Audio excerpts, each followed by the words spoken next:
in your life like owner of a major sports league who rubs himself in the stands watching grown men shove each other's assholes? This is the Educated Ignorance Podcast on the For Frequency Sake Podcast Network. Oh, baby, boy, and girl.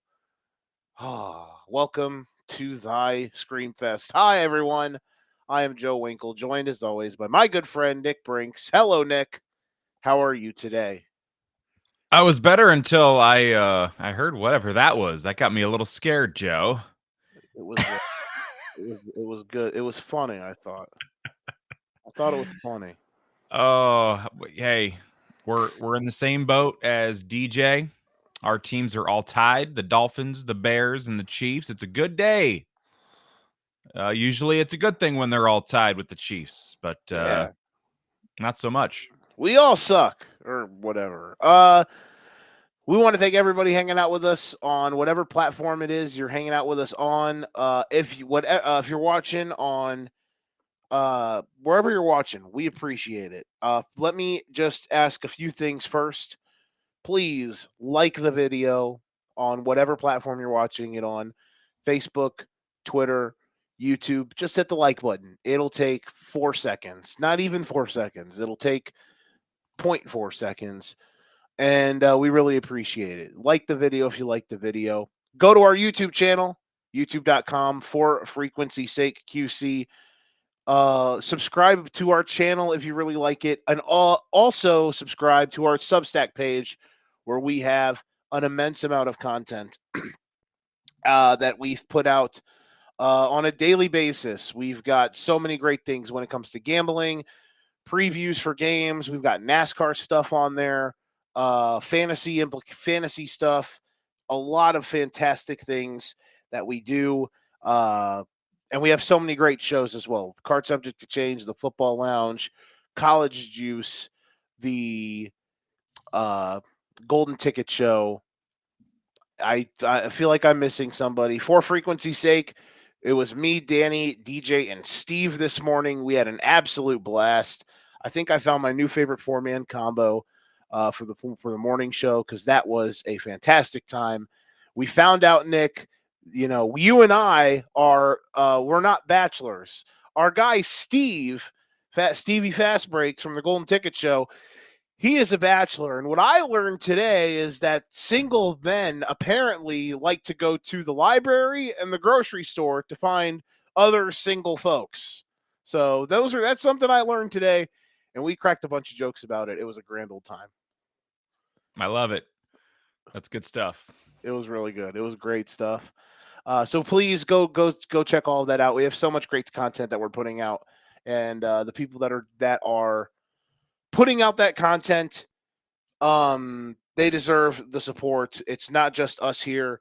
I think we do a great job, but it's everybody that does a great job. So please go and support that. Okay, we've got some great stuff we're going to do tonight.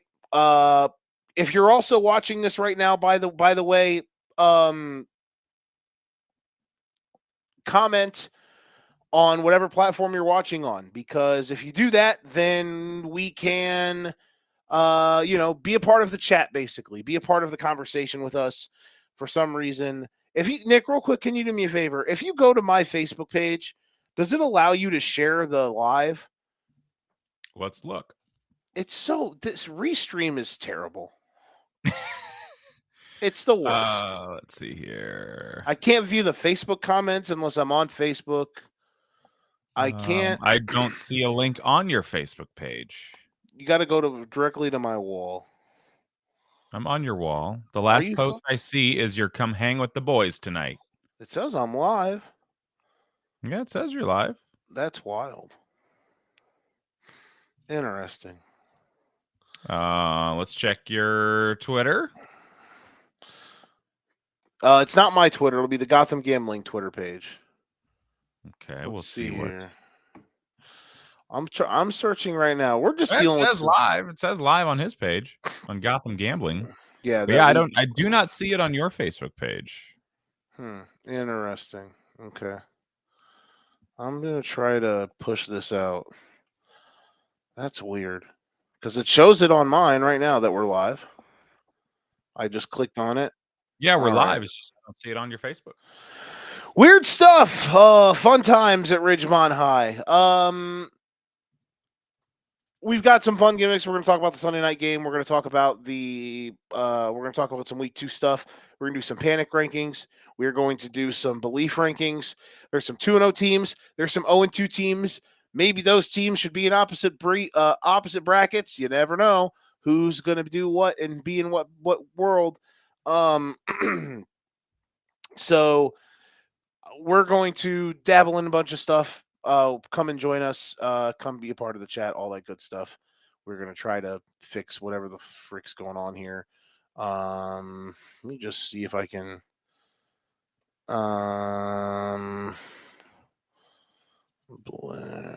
It's not gonna. The one person that I hate. I hate social media right now. Is this showing up live? Okay. Here we go. I just commented on my own thing, so we're gonna see if that works. All right. Sunday night game, Vikings and the Falcons. Impressive showing from Atlanta. Let's start here. Nick. Best Atlanta Falcons moment since? Question mark. Like, if you're a Falcons fan, when was the last time you felt this good watching a meaningful football game? Probably the end of the third quarter in 2017 in the final game of the year. Right in the heart. Just sticking right When in the it heart. was roughly 28-3 in their favor. How dare you? In all seriousness, though, we all sat here thinking the entire night, oh my God, the Falcons are going to Falcon this, and the Vikings are going to luck box another win that they have no business getting. And it just never happened. I guess let me start with, I started with that. Let me ask you this now. Where do you think we should start here?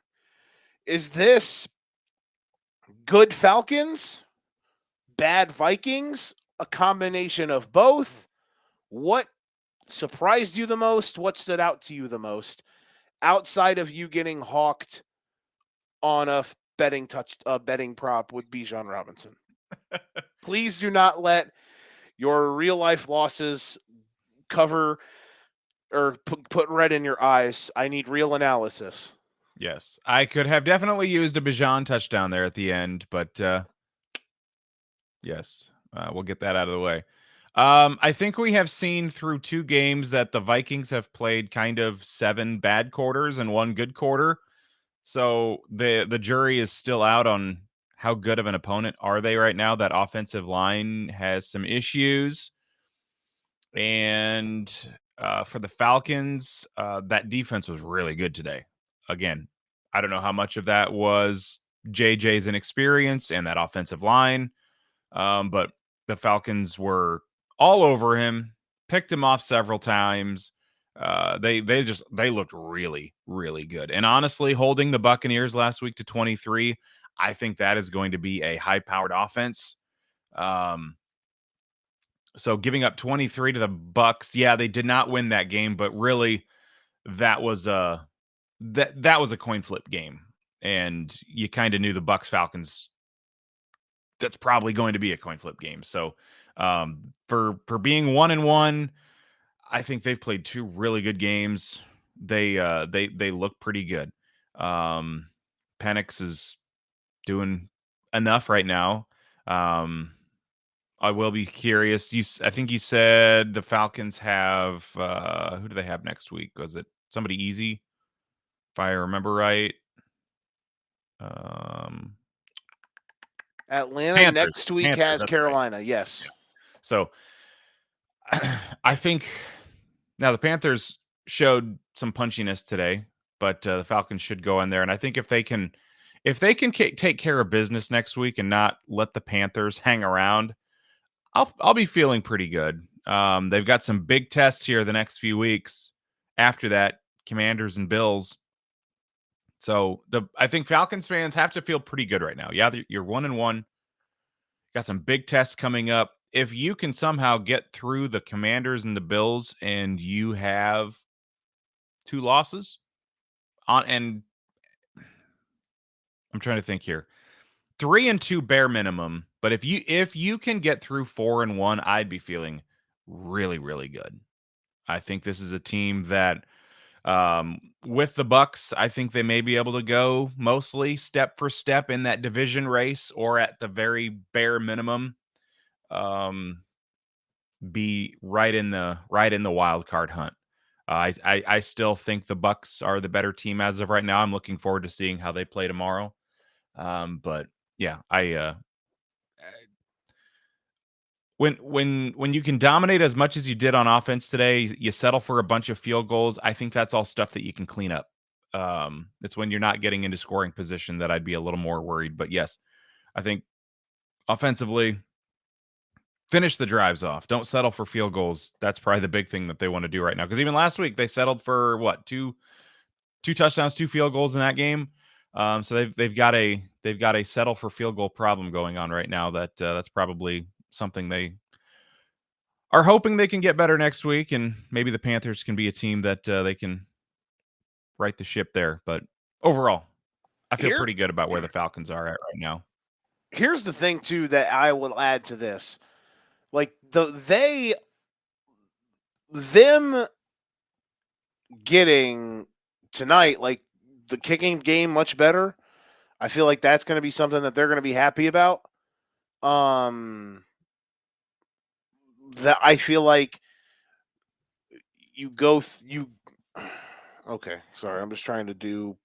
I'm trying to like triple task right now. I, I just think that getting this type of win means a lot, right? And let's see here. Sorry, I'm trying to do some things and it's being really stupid. Um does it Now it's show? on Facebook. I see it. It just popped up. Okay, there we go. This platform sucks ass, but it's fine. It's no one's fault. I'm fine. I'm totally okay. All right. So sorry about that for the Facebook viewers. We usually that's where one of our biggest contingencies are. So for those that were wondering what was going on, um, let me see here. Let me make sure that it's So yeah, if uh Jordan's not joining us yet, we haven't bashed the Vikings yet. yeah, that was the biggest thing. Now it's gonna allow me to share. Let's go. We're back. Okay.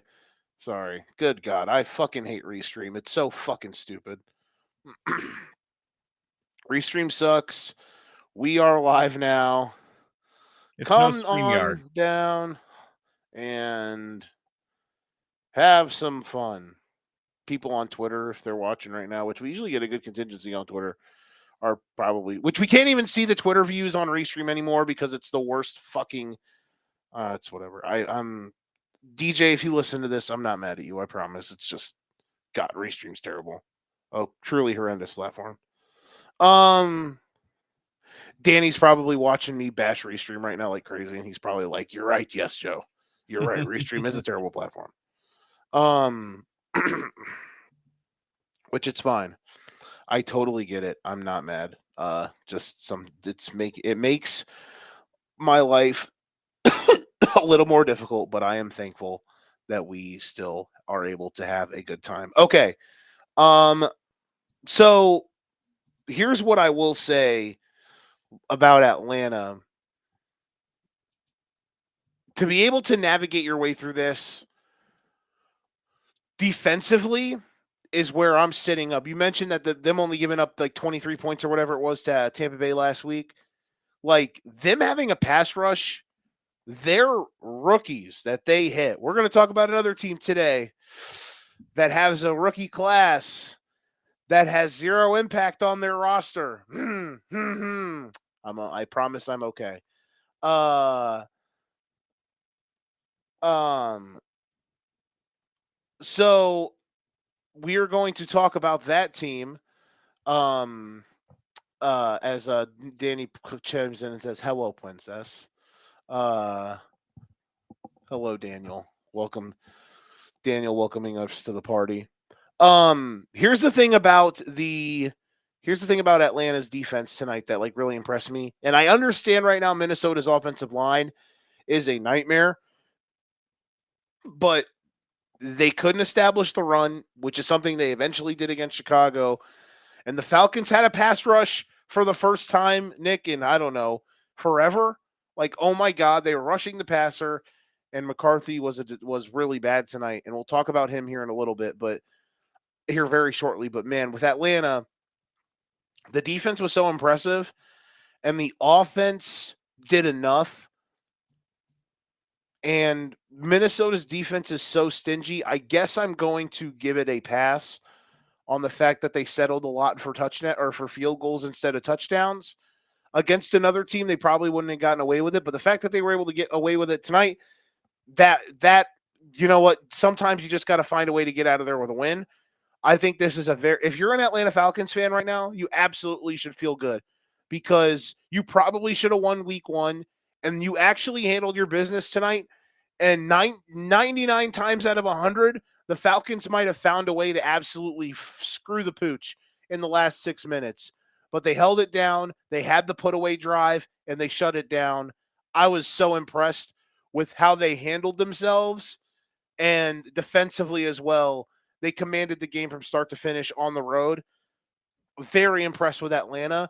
And it really makes me feel like this team can do stuff, Nick, that maybe I wasn't super sure that they could do a couple weeks ago before the season started.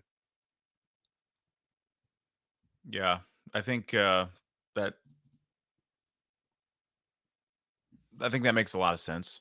Um, I like I say, I don't follow the rookies in the draft process very often, but before we went on, and you were lamenting about a certain team's rookies, watching the Falcons tonight and seeing the meaningful contributions from some of their rookies, it lends one to be jealous, I think. I'm incredibly jealous. Like, here's Xavier Watts and Billy Bowman both have an interception, and then James Pierce and Jalen Walker both have sacks. Just incredible stuff. Incredible stuff. All right, we need to bat signal Jordan Rangel. I hope he's out there in the wilderness. Should be up now if you are looking for it. Okay. The Vikings. I can't believe, as a Bears fan, I cannot believe we let them off the hook last week. However, man, tough stuff. Where should we start with them? Because it's an incredibly interesting way to kind of break this down with Minnesota, right? Like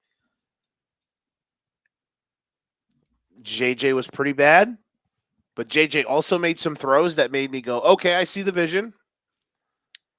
To me, But his offensive line is not good right now, and which is scary because, and I understand Darisaw's out, but they made a lot of moves on that offensive line, and they have been bad for 2 games. Like, they've played 8 quarters, and they've been pretty trash in 7 of them.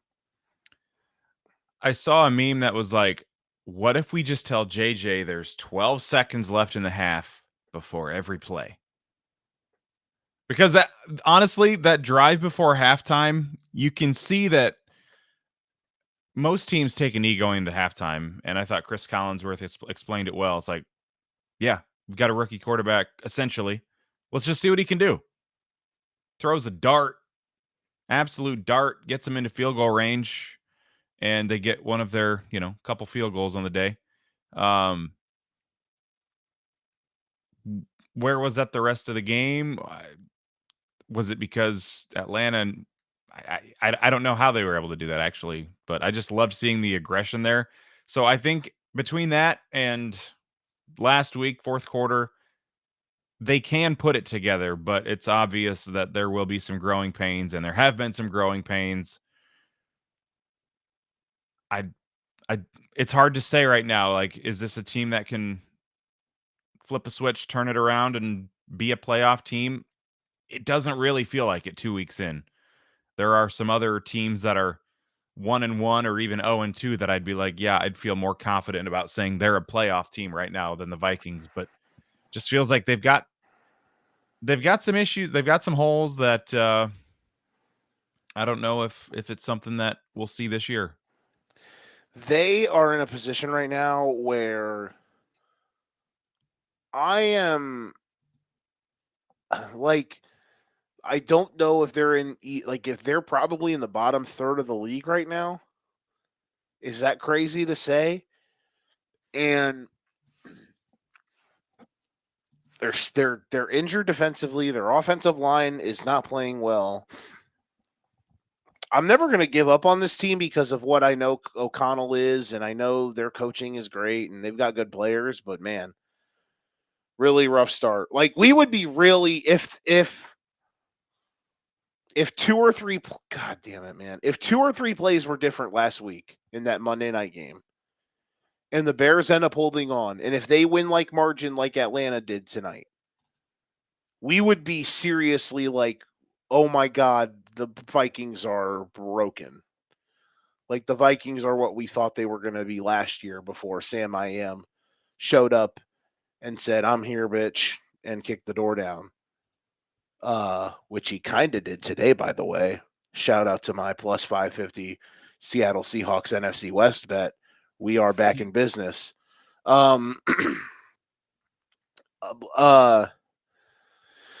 So yeah, man, very suspect night for Minnesota.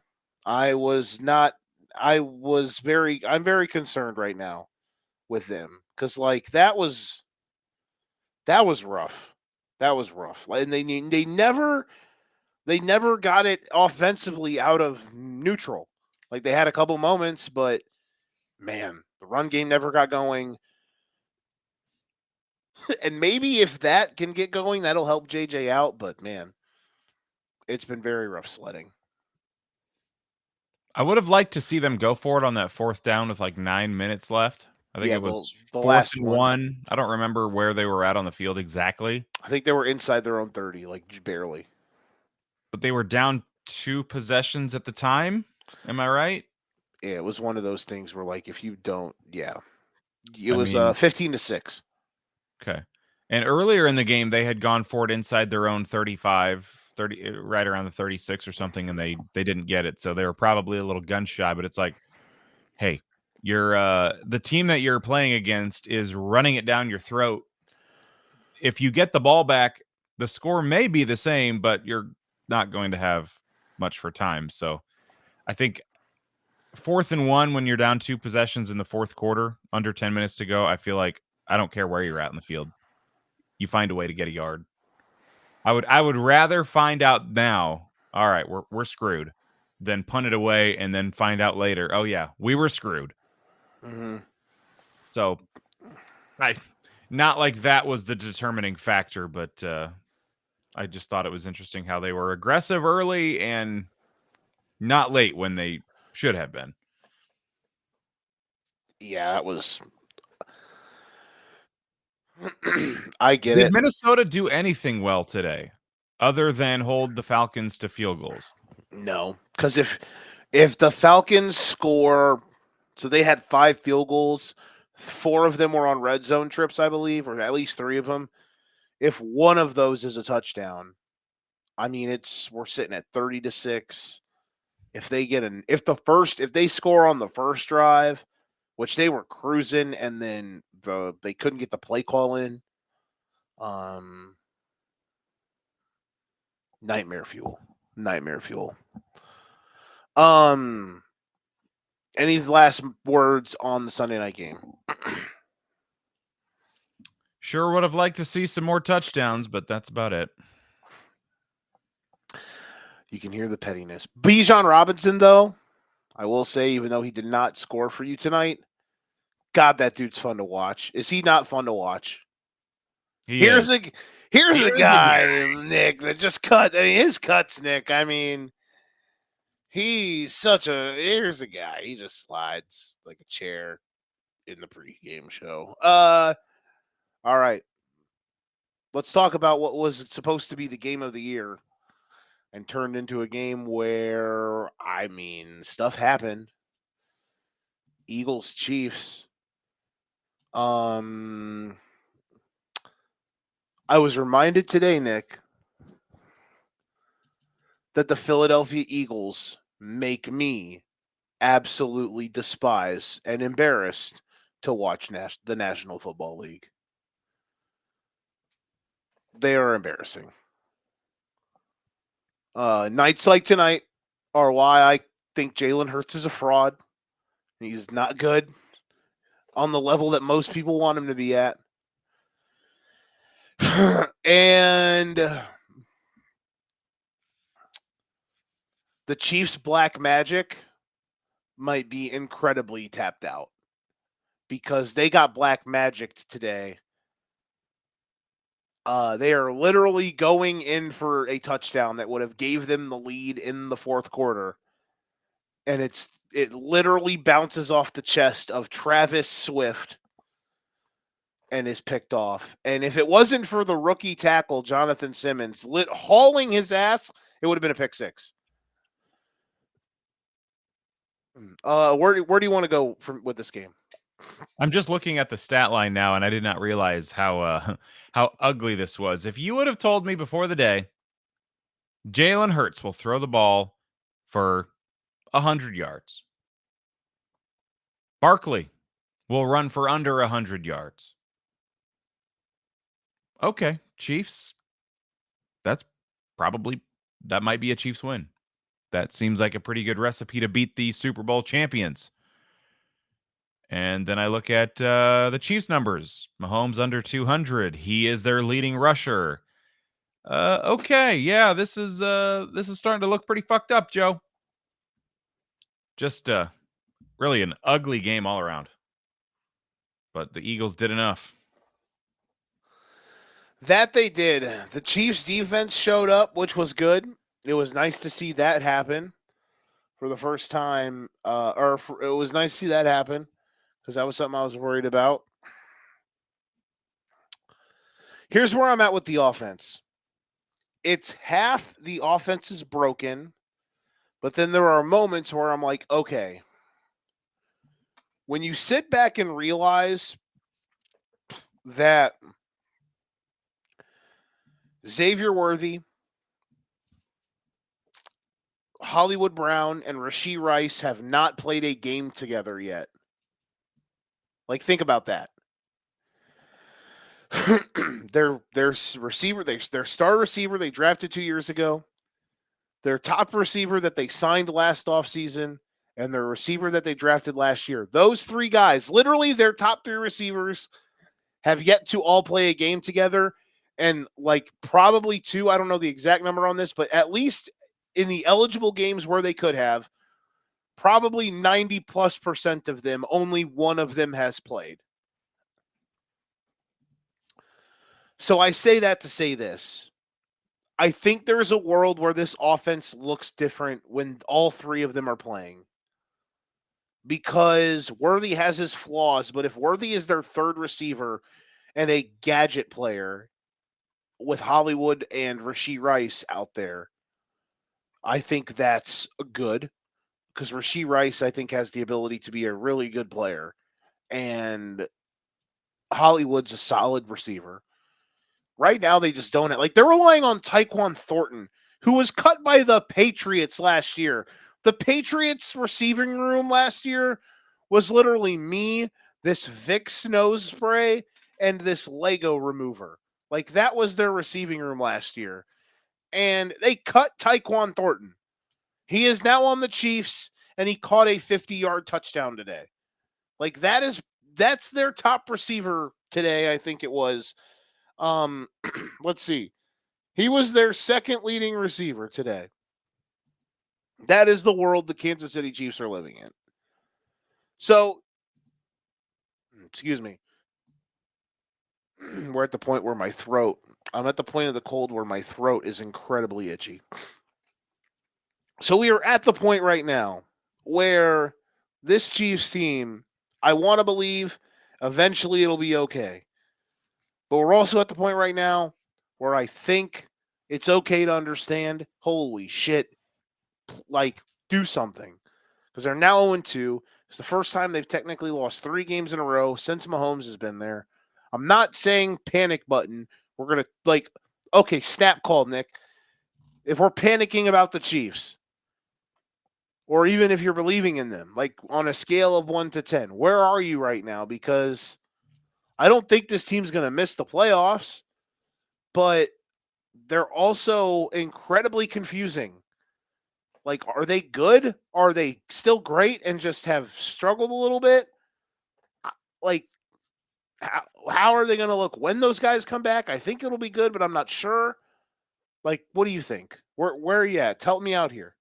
I would say I am not in a panic situation quite yet. I mean, for Kansas City fans, they have been kind of set up to believe that anything shy of 15-2 is a disappointment with a Super Bowl berth. But right now at 0-2, they may feel like the sky is falling. But I look at the schedule. Chargers could have beat them at least once last year, but the Chiefs had enough voodoo magic there. All hail the voodoo magic. Quick This counter. year, go ahead. I think, and this is just because DJ said this to me today, I think Chiefs fans are under the assumption right now, or at least this is what their fake moxie will tell you after today, where they're 0-2. Hey, as long as we get in the dance, we'll be fine. Because after they won the Super Bowl that they did 2 years ago against San Francisco, when that team legitimately sucked, they were a bad team. They made the Super Bowl and won the Super Bowl while having to go on the road to take out the best teams in the league. That is the truth of just get them into the dance and then we'll see what happens. So if that's how the Chiefs fans feel, I believe them. But also, I also too, if I was a Chiefs fan, Nick, I'm saying I would be freaking out too. So I don't know. I'm sitting here they would be so frustrating. But go ahead. Sorry.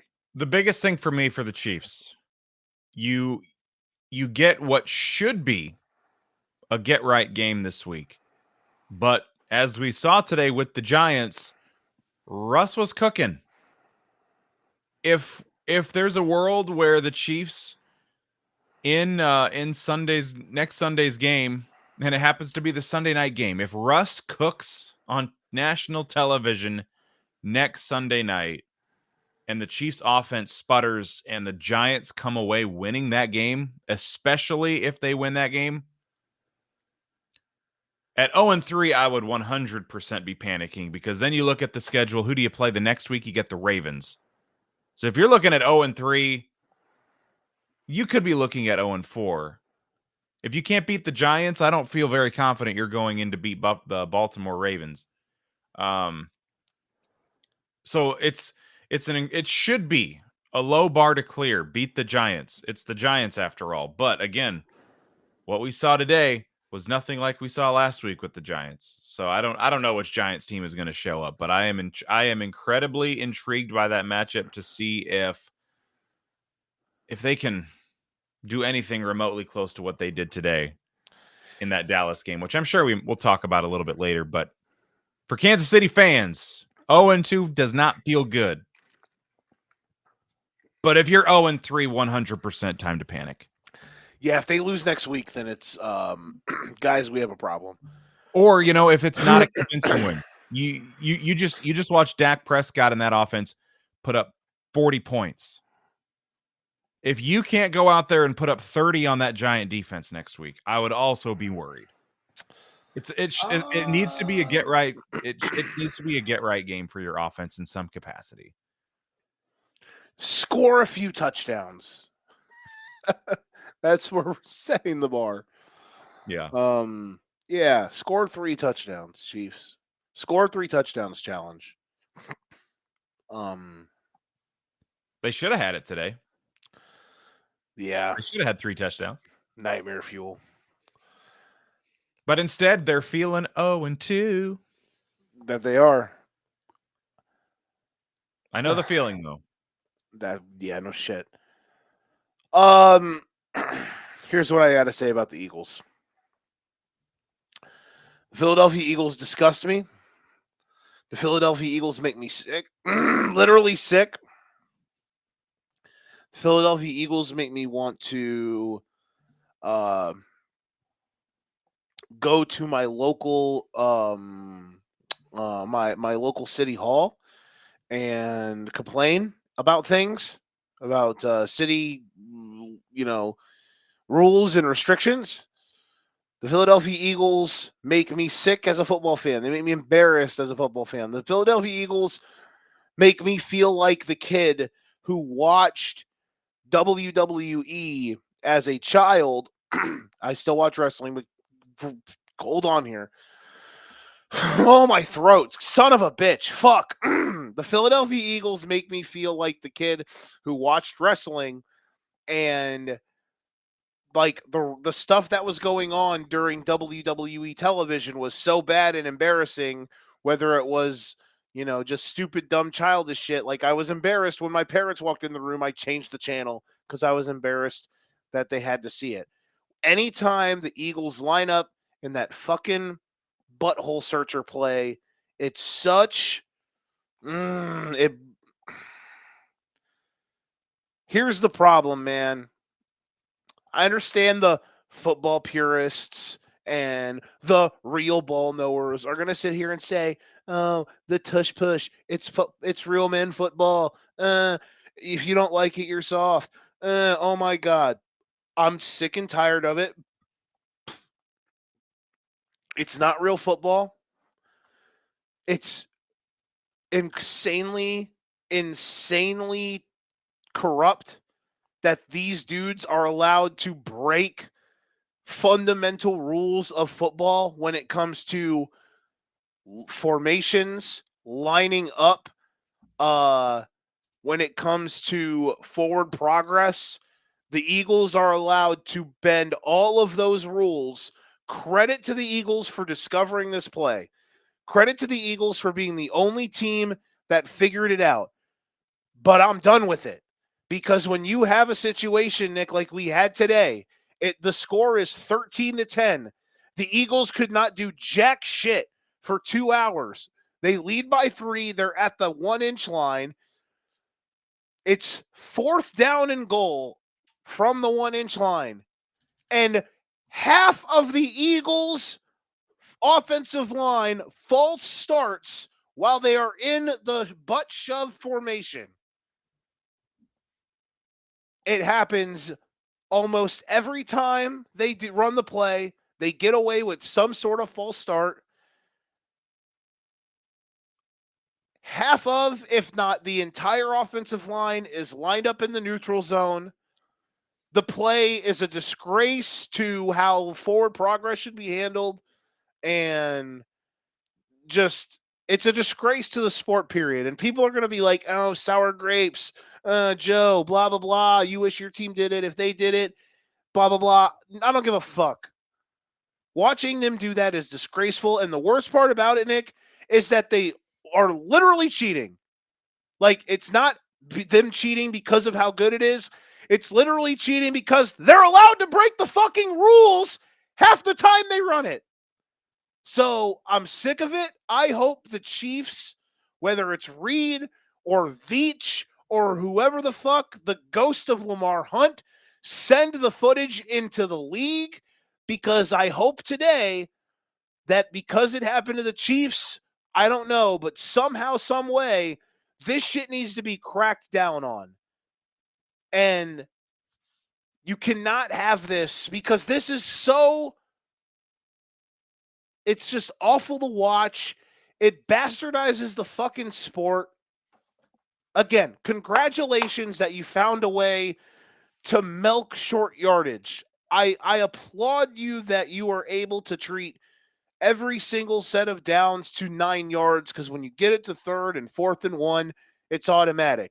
But here's why it's automatic: because you fucking cheat. They literally cheat. Case closed. The Eagles are found guilty of being bitches. That's what it. That's the verdict. By the end of the regular season, we are going to have a Joe's Greatest Hits that features his epic rants. Like, Week 1, Chicago. Week 2, tush push. What will it be in week 3? Tune in next week to find out on Educated Ignorance. My friend, we might not even be done with week 2. Depends on how much you push me. Okay. Uh was that good? Was that too much? That was Brian good stuff. Brian in the Facebook comment says 200% agree. Do you get what I like? You were watching live, right? Like, did you see the Eagles like on the touchdown they scored to go up 20-10? Yeah, I Like, even they came usually back from the broadcast and Brady was like, "Yeah, you can't get away with that." Like, that is the thing that pisses me off the most. If they just lined up normal in the normal offensive line formation with Hurts under center and even with them right behind him, but the offensive line lined up normal and then they snuck it out of that, I'd be okay with it. But the fact that they all get in like 4-point stances and they're all lined up in the neutral zone and they're lined up in front of the ball, like they're literally all lined up in front of the ball, and then half the time, half the offensive line false starts, like, we have to nip this shit in the ass, bro. Like, it sucks that it took this long to figure this out, but thank God for the Chiefs to be the ones that we realized today was the day that this shit hopefully stops. Like, hopefully the officials start to flag this. You know what I mean? Because that's what will change it. That's what will fix it. If the officials start throwing flags on this play, then hopefully that will stop something. I don't know. You know what I mean?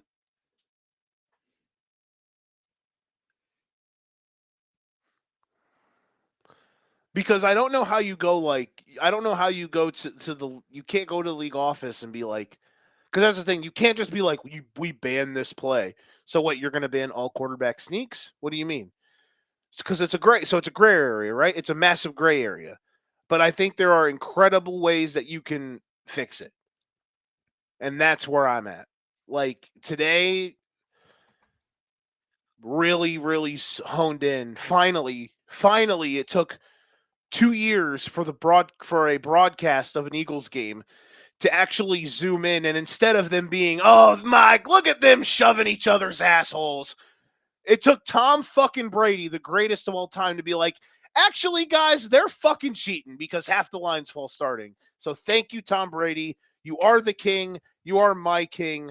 You are the greatest forever. Next, panic rankings and belief rankings. I'll let you start. Throw a team out there and we'll talk about them. Indianapolis Colts Hot diggity. had some good fortune at the end today to wave off the missed field goal. A bit. Denver should have had that, but Incredibly. This league is so corrupt. It's so bad. Good God, bro. There's been so many games that have had moments of the officiating. It's fucking lunacy. And Denver, I'm sorry, and I'm not just saying that because in my $100 picks, Denver winning would have cashed a plus like 200 Denver Dallas money line parlay. I'm not mad about that. I'm mad because I'm tired of seeing the refs swing games. Because it's week 2 and we've had like a dozen games almost where there has been ref swinging in the game. So yeah, Denver got jobbed. Go ahead. Sorry. so was the flag for the I'm drawing a blank on the word leverage. Was that not a was that not worthy of a flag in your mind? I don't Getting on the think defender so. or getting on the lineman like that? I don't think so, man. I think you're looking for some shit if you're trying. Like, what are we doing? Like, it was. I'd have to go back to look. Unless he ran through the center, which you're not supposed to do. You know what I mean? Because you have to protect the snapper. Because the snapper in that situation for punt and field goal, their head is down and they're looking through their legs. So you have to protect them. Unless Denver went through the center, there's no flag there. You know what I mean? I don't think there's any flag. Or if Denver's like pulling a guy down so another guy can get through, then that's illegal. But they were, it to me, from the view I saw, it did not look like that. And so that's why I initially have the reaction of Denver got screwed. but also they screwed themselves because they probably should have never got into that spot.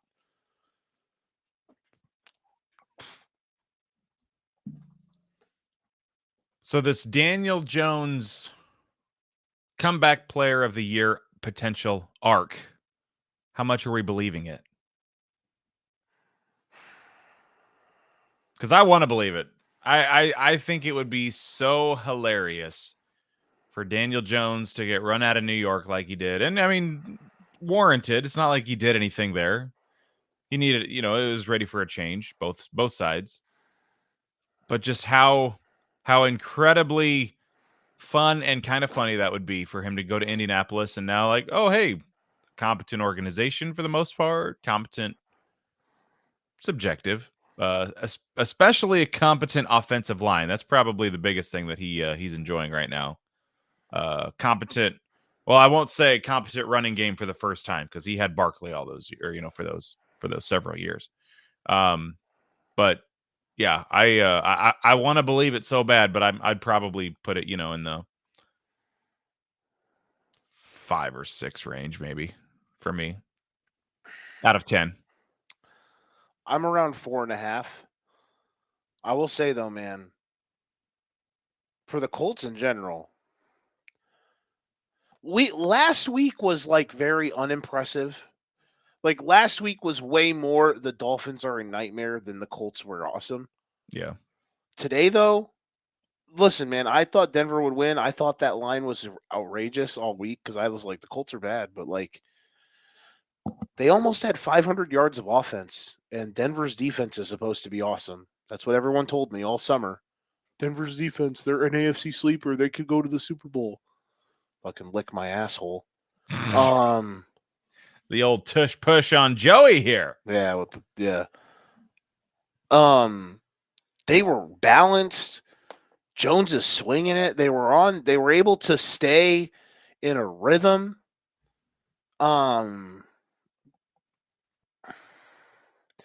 This is one game where I definitely need to probably get more eyes on certain reps to get a fully formed opinion. But I will say, and I hate to say that, just the nature of the beast. Please forgive me. It was my fiance's birthday today. But as a whole, man, incredibly impressed that they were able to find a way. They got key stops, even though Denver gagged it in the fourth. The interception, the interception in the near the red zone, the missed field goal in the fourth quarter. The fact that Indianapolis was able to find a way, impressive. And they play at Tennessee next week, and like they're obviously, I mean, spoiler alert for Guess the Lines, but I don't think you're going to pick Tennessee to be favored in that game. They are favored. Their schedule after that gets a bit tougher. Rams, Raiders, Cardinals, and then at Chargers is their next 4. With a bye week, I think somewhere sprinkled in there, maybe. No, it's not. My bad. No bye week.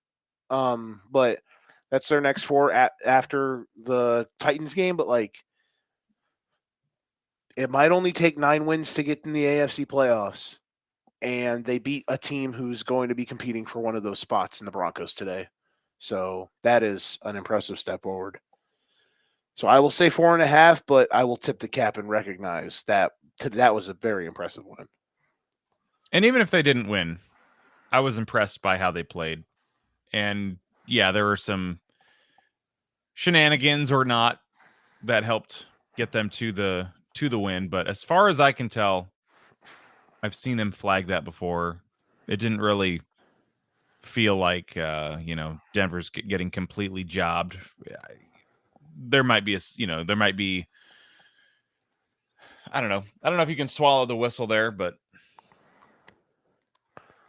yeah, I think the conversation might be a little bit different if it's 1-1 versus 2-0. But since it is 2-0, I think if they would have lost today, we all would have been like, okay, the Colts are what we thought they were.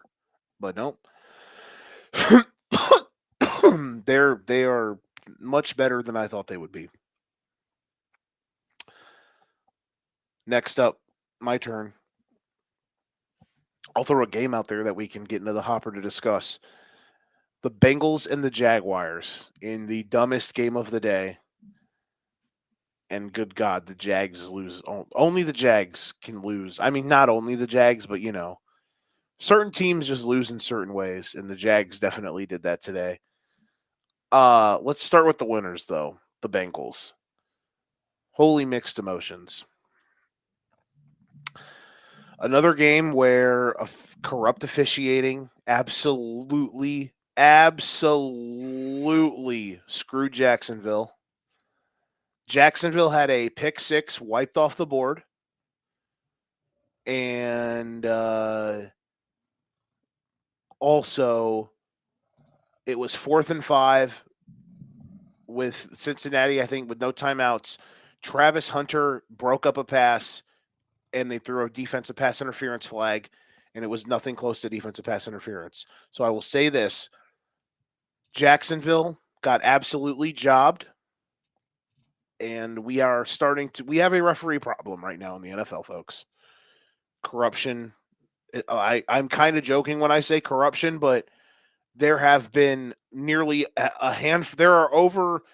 It is somewhere between a half dozen and a dozen games through 2 weeks already that have had massive moments swung by the officials. And Jacksonville probably should have, Jacksonville in my mind literally had the game taken away from them today. All that to say this, the Bengals did win. Another one of those, hey, you find ways to lose these games early in the year. You're down 2-0. Here's the problem, though. Joe Burrow might be out for 3 months. I don't know if you saw this, but the word is he has turf toe, and it might require surgery. And if it requires surgery, then he will be out for probably 3 months. And Jake Browning looked good today. He was peppering Jamar Chase. Jake Browning is one of the best backups in the league. They got a bunch of weapons, but goddamn, man, that is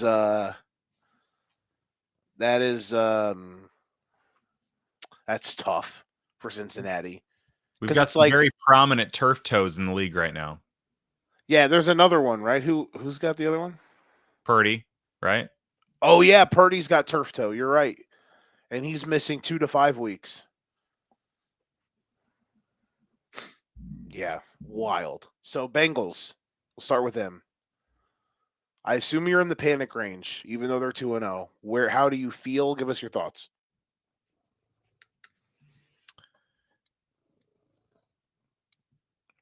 I would say panic levels have to be pretty high. You're 2-0, but coulda, shoulda, woulda lost last week. Coulda, shoulda, woulda lost this week. If anything, compared to last year, the Bengals can be thankful that they have found some positive, or at least not negative regression in the losing stupid games last year. This year they're finding ways to win a couple of them right off the bat. So I would say that they should probably be 0-2 right now. I mean, they were down when Burrow got hurt. They threw 3 interceptions with Browning, and they still found a way to win. So the fact that they were able to do that makes me feel a little better than, throwing Skylar Thompson out there and, you're toast. But I'd be worried just for the fact that they haven't looked very crisp to begin with Joe. Although over the years in the Joe Burrow era, it feels like they're kind of slow starters to begin with. So, on a number scale, I'd probably put the panic at around, I don't know, 7. Don't think it'll be sustainable to do this for 3 months if that's how long Burrow is indeed out.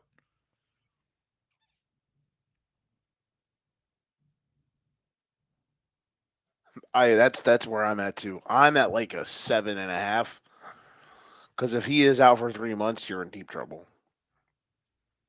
And I thought this team could actually kind of get over their stuff and be in the contender series, but now we are just losing another team in the playoff mix, and it's just, I mean, goodness gracious. He missed all of September. He missed all of October, November. I mean, like maybe he could come back for the end of the year. So like, but like fresh off injury, if you're 500 and you're the 7th seed, Joe Burrow back. I mean, I don't know, man. I don't know. God bless Jake Browning, but not a good spot to be in for Cincinnati. Uh, Jacksonville, on the other hand, Trevor Lawrence is frustrating. Has his moments that like make me go, God damn it. Um, Again, they got royally screwed. They should be 2-0. They should have won today. They could have either won by massive blowout because they should have been up 21-0, but they got robbed again, blatantly screwed. And then of course the game at the end of the game, up 27-24. Travis Hunter knocks the ball away. They call DPI. Terrible call. Here's the thing that annoys me the most. Brian Thomas Jr., and this is not just because I have him on a fantasy team. This is because this is real life stuff, and buddy, like this is horseshit. Brian Thomas Jr. had a first team Hall of Fame Mount Rushmore-esque I don't want to be here performance today. Brian Thomas Jr., because of his lack of effort, caused a Trevor Lawrence interception. This is not hyperbole, by the way, folks. Go watch the tape. His lack of effort and not wanting to get hit, he is shying away from contact, caused a Trevor Lawrence interception, forced an overthrow on what would have been a touchdown if Thomas goes up to get the ball instead of shies away from it, like over the middle, and he's like crouching and like pulling back from catching the ball. Over the middle, first half, he does that. It goes over his head right into the safety's lap, interception by Cincinnati. In the end zone later in the game, he does that. It's an overthrow. They don't score. Because I think like on 4th down, Diami Brown drops it in the end zone. Then late in the game with like 3 minutes left, up by 3, it's 4th and 5 at inside the 10, and Liam Cohen does the right thing. He goes for it instead of trying to make a one-score game by kicking a field goal. He goes for it. He draws it up perfectly. Brian Thomas Jr. is ass naked, open, over the middle. If he just catches it and falls forward, it's going to be 1st and goal inside the 5. It bounces off his chest, and the ball is dropped. Brian Thomas is a really good player. Brian Thomas has the potential to be one of the best receivers in the league, but today's performance by Brian Thomas Jr. was absolutely embarrassing, and he should be ashamed of himself. And I hope that Liam Cohen and I hope that this team gets his act together, because I don't know what that was. I don't know if he's injured. Fucking sit him, because they've got other guys that can go. Their wide receiver room is really fun, and they've got players. And this offense is punchy. They could have had 45 points today if it wasn't for some dumb shit. But Brian Thomas Jr. deserves to be fucking ashamed of himself. That was embarrassing. And yeah, all-timer Hall of Fame performance by him today. My belief in the Jags is about a 5. I think this team can be really good, man. Their defense is a little worrisome, but they got a defensive line that's punchy. Their offense has incredible weapons, and Liam Cohen can dial it up, dude. Like, they've got 2 good running backs. Tootin's a baller. Travis Etienne has been absolutely reformed. Brian Thomas Jr., get your head out of your ass. Travis Hunter's dynamic. Diami Brown, Parker Washington. They just got guys everywhere, man. If Jacksonville can stay out of their own goddamn way, one way or another, they're a playoff team. Like, I have no doubts about that. But health and being the Jags are what could stop them. But I love what Cohen's doing. Their offense is sick. I feel bad that they lost today, because they should have won and could have won by margin. But certain acts of God and corruption from the league cost them a victory. So my belief in them is about a 5. Could be more, but yeah, man, like they're good. It sucks that they lost this game, but I think they'll be okay. Yeah, it seems like they've got outside of Brian Thomas, that passing game's working pretty well. He's regressed the last couple years, but it feels like he's taken a step forward again. Their running game's been pretty solid, so yeah, I wasn't super high on the Jags coming into the season, but I've seen enough in 2 weeks where I'm like, okay, yeah, they might be able to be a factor here. And with how Houston looked last week, I mean that was one of the biggest dud performances I've seen out of a playoff contender to begin a season, um, that I can remember off the top of my head, outside of maybe the Bengals last year too, but they didn't make the playoffs. Um, so that I mean that division could be very much up for grabs, and the Colts are right in the mix there too. It's been a few years I feel like since that's been a three-headed race. Um, but right now I feel like if Houston, we'll see tomorrow, but we might have a fun little AFC South battle going on this year because the Jags Houston look like they might be better than I thought. If the Houston Texans can get their shit together, we'll see. Houston's favored by 2.5 at home against Tampa Bay. My guys from the Golden Ticket Show, Don and Steve, they were talking about that the system play is them minus the points, like no doubter. I don't know, man. What has Houston done to be completely trustworthy that they're just going to roll out of bed tomorrow and beat the Bucks? I know they're injured, but the Bucks, by the way, folks, are pretty fucking good. Might be the second best team in the NFC because unfortunately the best team in the NFC plays in Wisconsin. God damn it. They're fucking good, bro. Hate to say it, but they're really good. Watching them play the last two games, seeing their competition and seeing what their competition has done when they're not playing the Packers. Yeah, I'd be pretty happy to be a Packer fan right now. Yeah, that game Thursday night was not competitive. Like at all. Very underwhelming for Washington. One of Jaden Daniels' worst games as a pro so far. Like I remember last week I was saying here I might just have to concede my Jaden Daniels take. Well, Thursday I was like, maybe not. Not yet. Hold the fort a little bit. All right. What do you got? What's another one?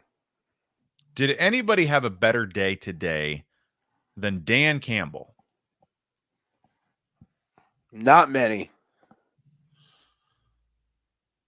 Does today put your belief back in the Lions as a team that like is legit? Like last week was maybe the perfect storm. First game without your coaches on the road. The Packers are juiced up because they just got handed one of the best players in the league. Like last week could have just been the ultimate no-win situation. And they got game scripted because they were literally down 2 scores 4 minutes in. And then from that point on, they could never recover. Like, could last week have been just one of those games where we look back and be like, that game was a blowout, but it was also a dumb blowout. You know what I mean? Yeah, and I mean, there's nothing to say that the Packers aren't just better than the Lions this year, but yeah, the Lions, they were clearly out to lunch last week, and they made sure that they weren't out to lunch today. That was a heck of a performance. Um, Offensively, they were the juggernaut you expect them to be, or have come to expect them to be. I mean, there were you almost had eulogies for them a week ago, and now you got the bandwagon full again. Things are good in Detroit, and Dan Campbell's a happy man because his two assistant coaches from last year are 0-2, 0-2, and here I am. I just put up 52 today. I'm feeling okay. He Things are gonna be okay here in Detroit. We are one to give out eulogies on this show, you and I. We've given out our handful. Not to say that we would have been writing one for the Lions if they had lost. But it was nice to see. It was nice to be reminded that they are still sick. Like Jahmyr Gibbs is a beast. When they can get downhill, they're nasty. Just because they lost a few players, the offensive line isn't a complete disaster. Amon-Ra, St. Brown, and Goff is like the best maybe the best chemistry duo in the league outside of like Jamar Chase and Joe Burrow. Like it's with their timing on certain stuff is so nasty. Um, yeah, very sick. Speaking of sick, because you brought them up, does that mean we have to talk about the other side? I'm not going to prod you. What is your If it take? if it's what the people want, I I don't won't know. stop you. What is your take? I want your opinion. What do you think?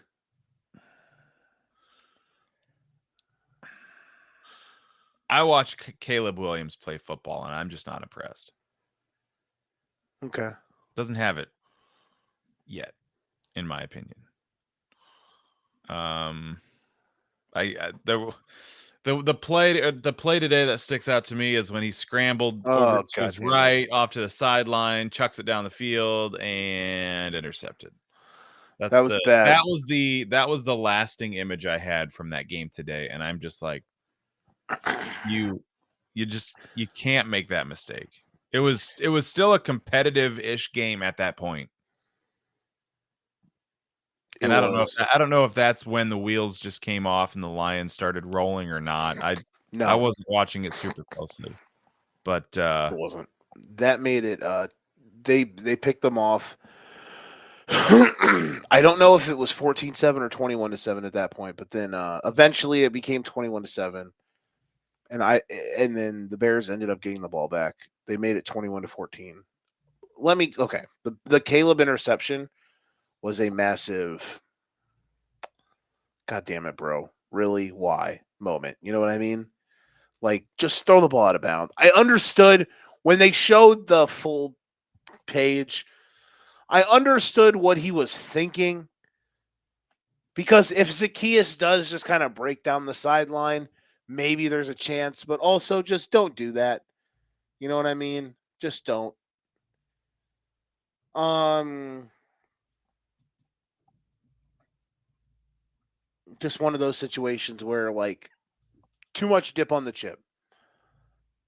It sucks because on the offensive side of the ball, um, Caleb played well. Like no one's gonna whoever's watching this, whoever thinks has an opinion on me and how I care about football, people are gonna hear that and they're gonna think that this is a cop out and I'm making an excuse. No, I just have two eyes. Last week he played bad. This week he played pretty damn well. And I thought their offense was cooking. Uh Here is the problem, Nicholas. Um well, real quick. It was 21 to whatever it was. It was 21-7. The Bears have they have a major big nuts drive right before the 2-minute warning in the first half to make it 21-4, or right after the 2-minute warning in the first half to make it 21-14. Caleb throws a touchdown to Rome, and it was sick. And I was like, all right, here we go. Get a stop. You get the ball back at the half. Let's get busy.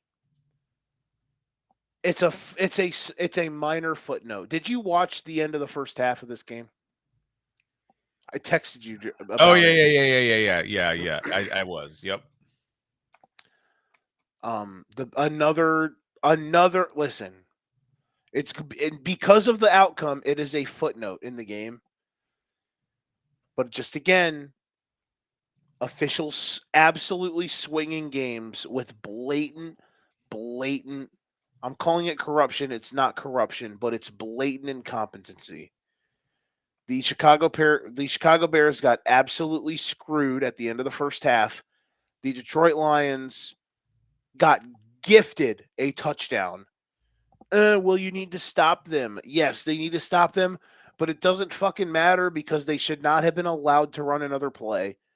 The officials' incompetence allowed Detroit to run another play and they scored. It should have been 21-14 to start the second half. But that is a footnote because what happened in the second half was the Bears absolutely fucking wet themselves.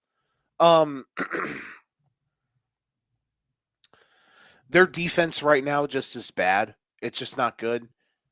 They're injured to shit. They're slow. They need the game script to go their way like it did against Minnesota for their defense to be good. Like if they're winning and they've got you in third and medium or third and long and they can heat you up, pin their ears back, that's good. But if your run game, God damn it.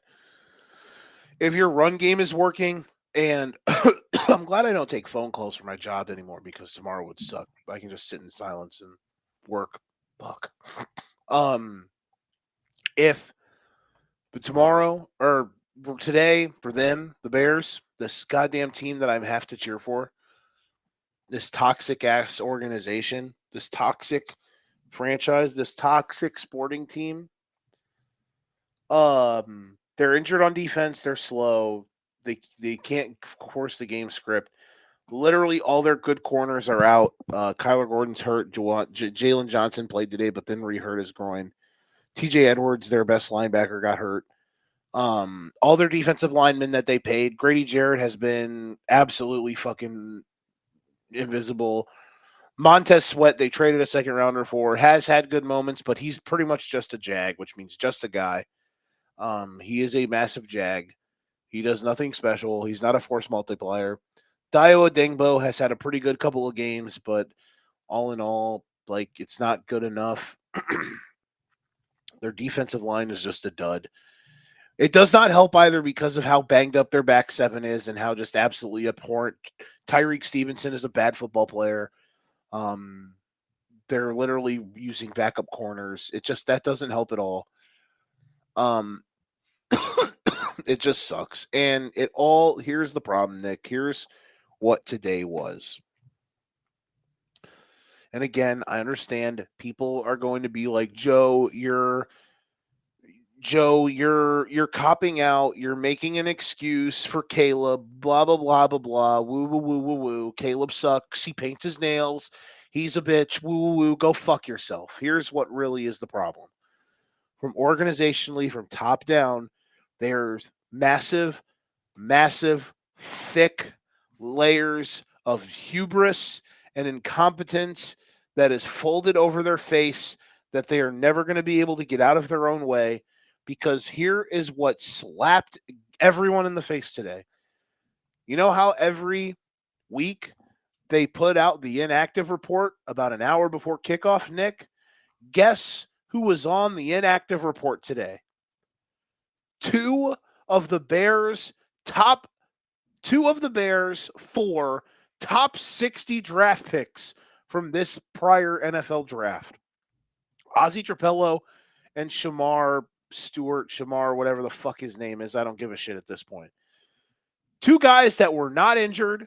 Two guys that are like backups. Trapello was in a legitimate competition to win the left tackle position all off season. Nick, I know you hate me right now, but let me cook. I'm sorry. And today, Trapello magically shows up on the healthy scratch list, as well as Shamar Turner, I think his name is. Shamar Turner. He's a defensive lineman.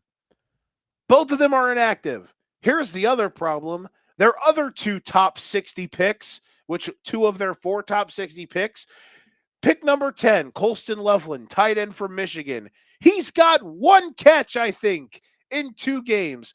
Luther Burden, as Danny said about an hour ago, I have more receiving yards than Luther Burden. They used a top 40 pick on him. They already had 3 wide receivers signed on the roster, and they drafted this guy in the top 40. Their process makes no sense.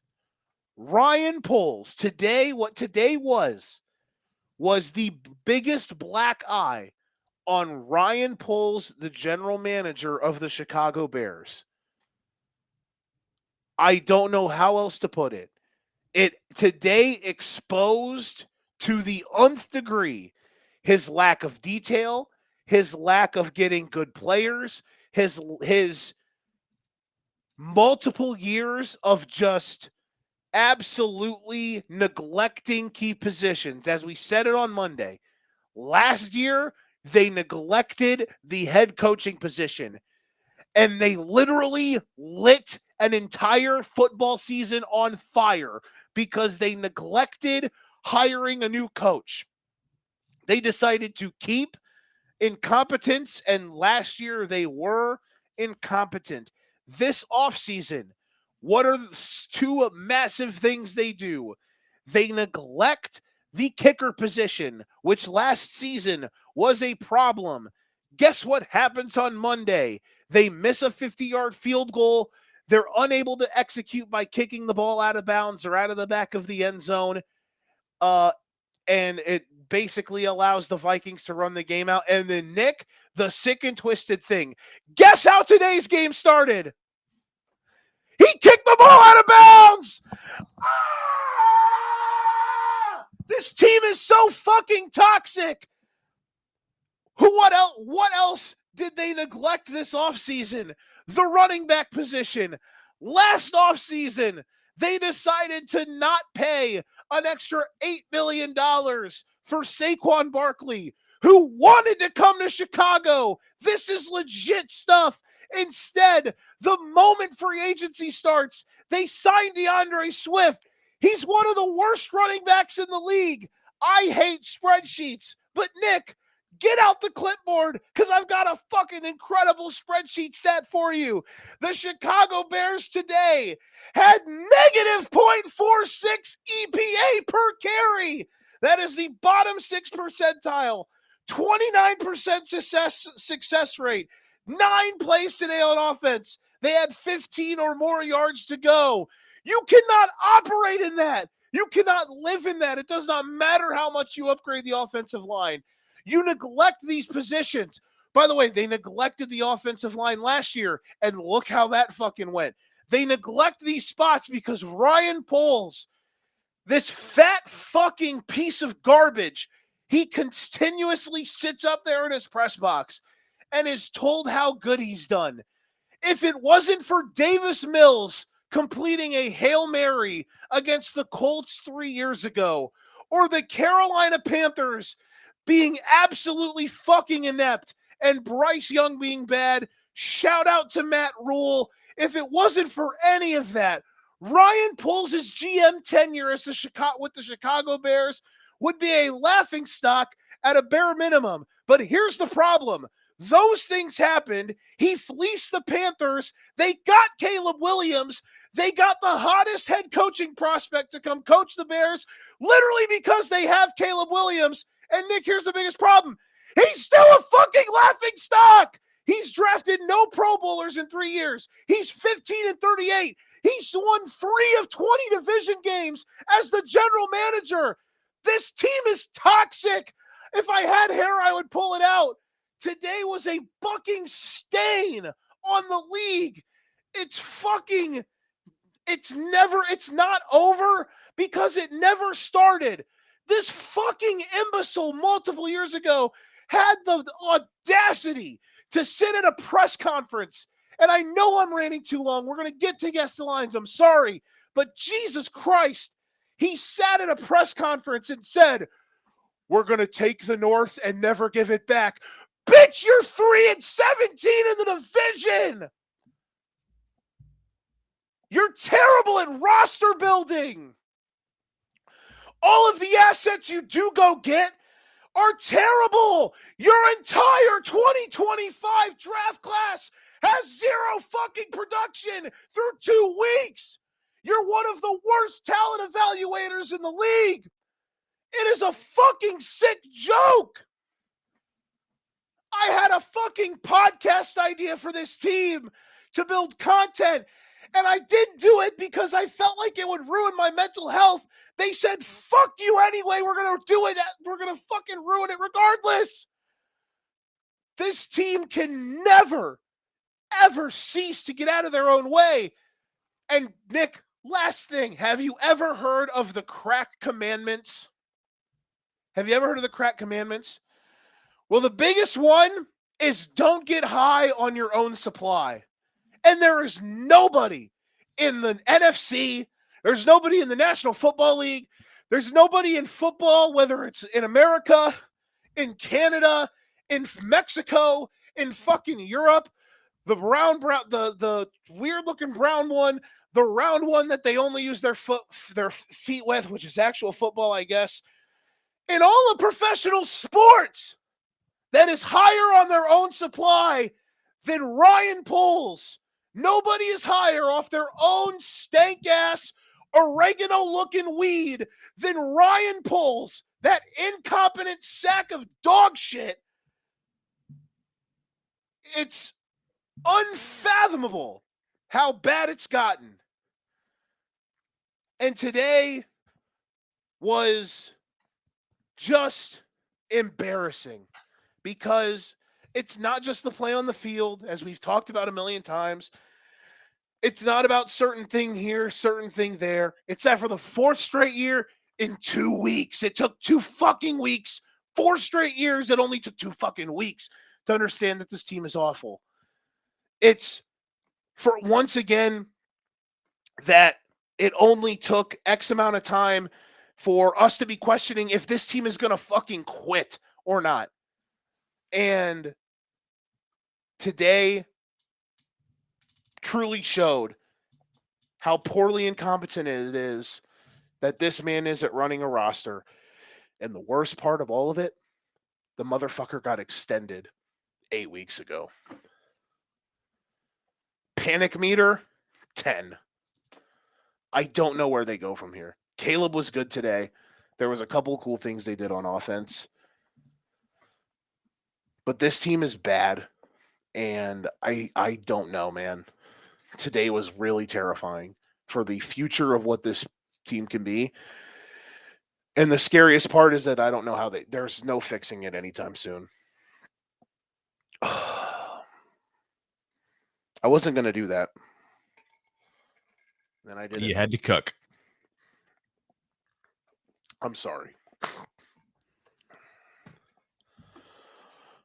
Guess the lines time.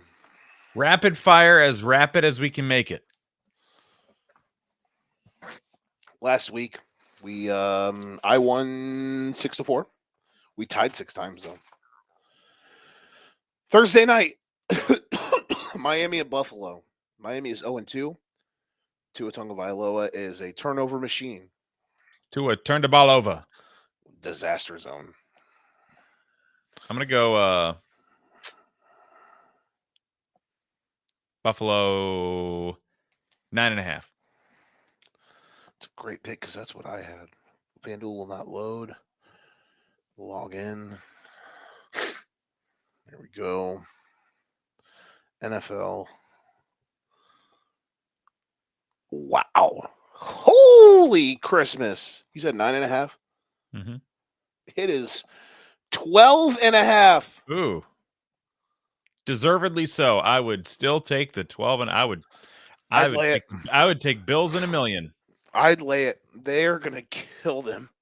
It's gonna be like 40. Remember when they played the Jags a couple years ago on a Monday night, and it was like 48-3.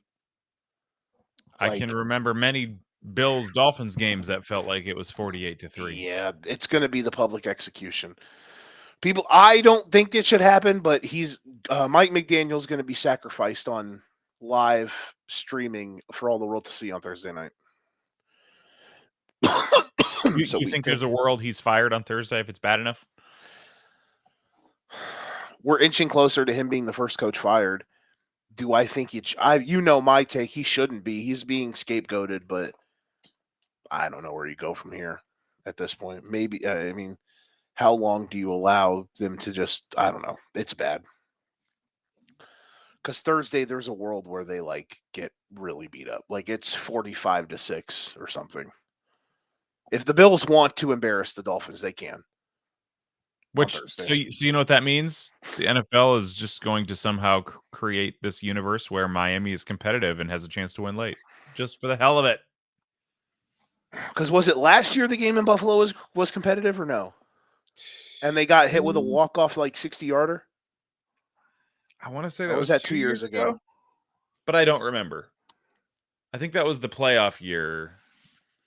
Oh no, the playoff year we played them on a Saturday night when it was snowing and the game was awesome and we like just didn't make a play or two. Oh, Like that okay. was like the best game in weather they played. And I Okay. was like, okay, we're good. We'll just beat them at home. We'll run out. I thought we were even after that loss. I was mad, but I still felt good Yeah. after that game. But then That rings a bell. so last year was the year because Tua came back. That was one of his first games back, and they played well. And then Bass walked it off with like a 60-yarder. So maybe would be funny. Sunday S Oh, tier. and last year, I mean, the Dolphins were getting piss pounded, and then Damar Hamlin sent Tua to the Shadow Realm there for a few weeks. On Thursday night in week like 3. So last year it was in Miami. This time it's Buffalo.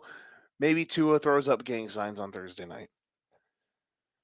Sunday S tier. It's a noon slate game, and I don't know what broadcast crew is going to be there, but boy, we're going to be dialed in.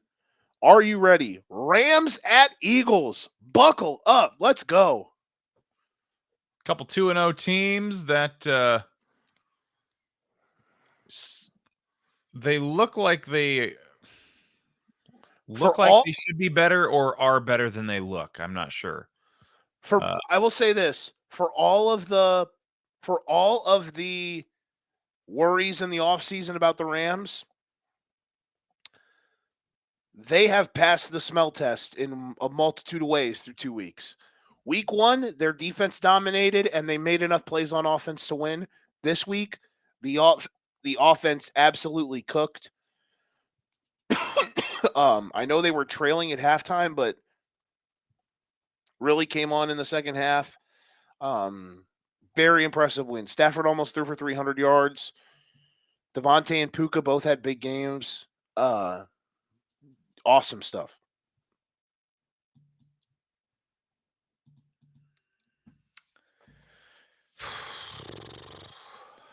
I'm going to go Eagles 4.5.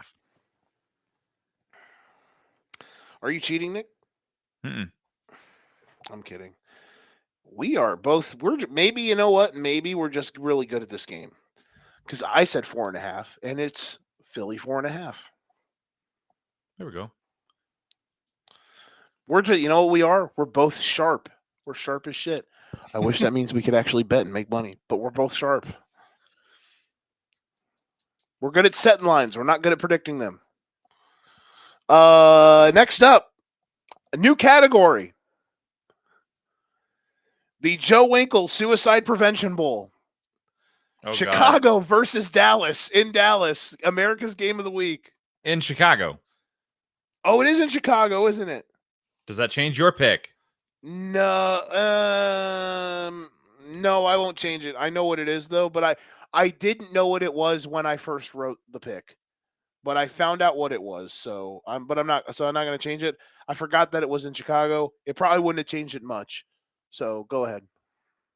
I will take Dallas 3.5. That's crazy because that's exactly what I put.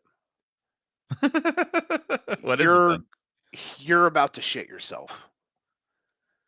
The Chicago Bears, after giving up 52 points today, oh God, and blowing a game 6 days prior to today in the fourth quarter against a rookie quarterback who today then turned around and looked like dog shit. The Chicago Bears in week 3 in America's game of the week on national television against the Dallas Cowboys are favored by 1.5 points. God help us. God help us. Cowboys, they're going to need. They're only going to need like 150 yards of offense. Just get to the 47 and kick field goals all day. Here's how the Bears can actually. Because here's the thing, I'm not mad at certain aspects of the Bears today. I'm mad at the grand gravitas of the incompetence that levels the franchise down. Caleb Williams, which is the main reason I care about this season, and Ben Johnson. Here's the thing, Nick. If they lose next week, they can give up 52 points again. But the Cowboys defense sucks. If they score 45 and they lose in a shootout, I will come on here happy as a peach on my mama. Here's what I said after last week, Nick. It's not that they're losing, it's how they're losing.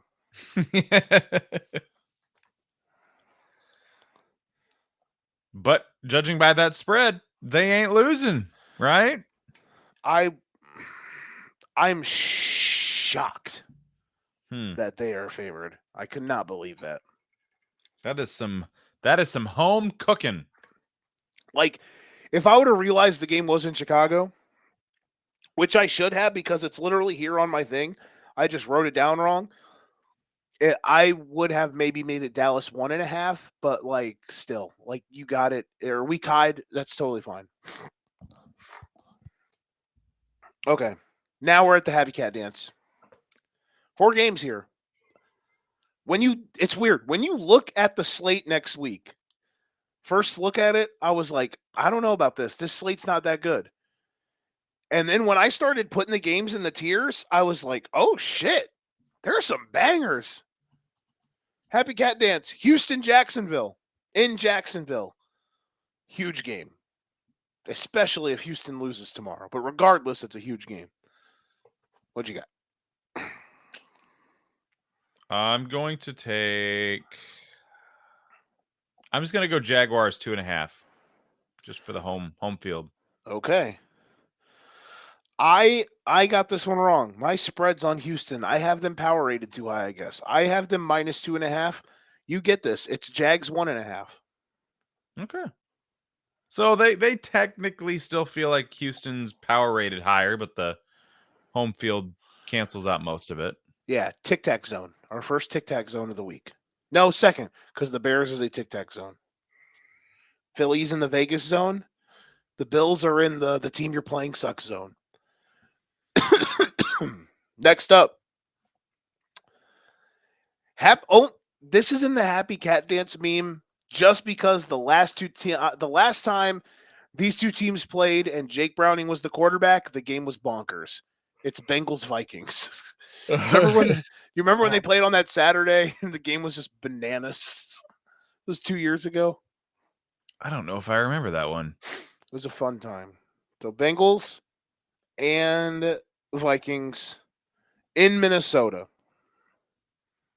Oh man, this is gonna be a dart. Let me see. Bengals on the road, Vikings at home. A Jackson dart? Not gonna be needed after Russ played today. Russ was cooking. They let him cook, and holy shit. Russ cooked. I am 100% more intrigued by that Chiefs game than I would have been before today because of the way the Giants played. I think Kansas City will put him in a blender, but definitely there's a world where that game is fun because the Chiefs, the Giants defensive line's really good. Anywho, Bengals. I feel like I feel like they've got to. I don't know. The Vikings they look so lost today. Bengals looked competent, even though they threw a bunch of picks. I'm gonna go with the old tic tac zone again. We'll go Vikings 1.5. Okay, I have won a game finally. It is. I said 3.5. It is Vikings 3.5. Okay, makes sense. Some are wondering if I'm cheating. Next up, fine. It's all right. A underrated. To the casual, they will not understand how good this game is. To us, because we're in it, this game rips. Raiders at Commanders. I don't know if the stat I saw today was home openers only or franchise history, but I saw a stat that said Geno Smith's passing yards last week set a franchise record for most passing yards, at like 362.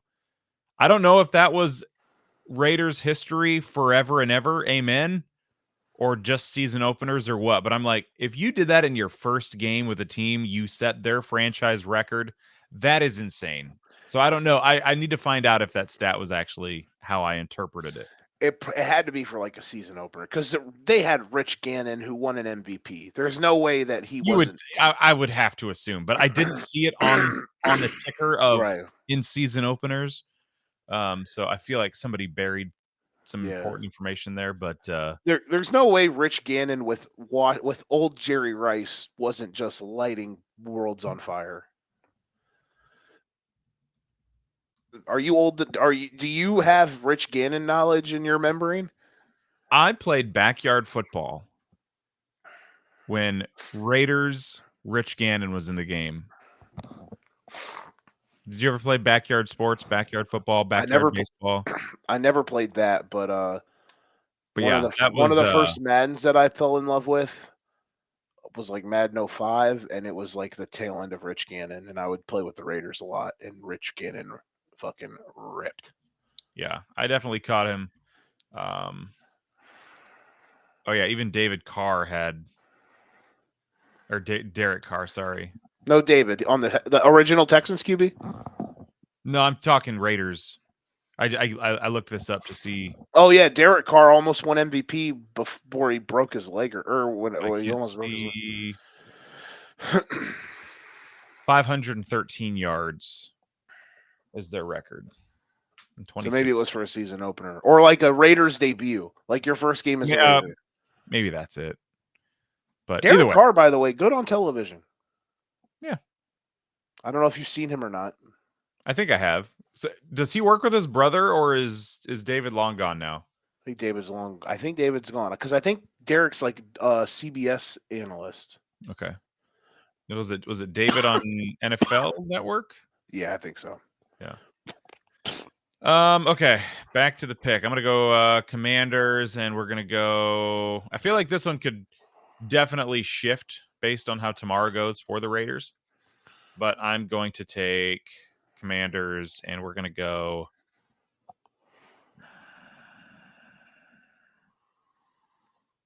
4.5. Yeah, you got me. I said 3. It's 5.5. Vegas zone. Oh, okay. Yeah, I feel like they can't be putting a whole lot of stock into one game of the Raiders to say, oh yeah, they're that good to keep that one closer spread wise. Yeah, that's the one I feel like I missed the most on because I should have thought, but I guess maybe I just have. I guess I just. It's all my love for Gino. Hey, they just don't write back. I'm a fan of not writing back. Last one in Happy Cat Dance. Very important game, especially depending on how tomorrow goes. The Los Angeles Chargers versus the Denver Broncos in Los Angeles. Last game in the Happy Cat Dance. Should be fun. Let's go Chargers.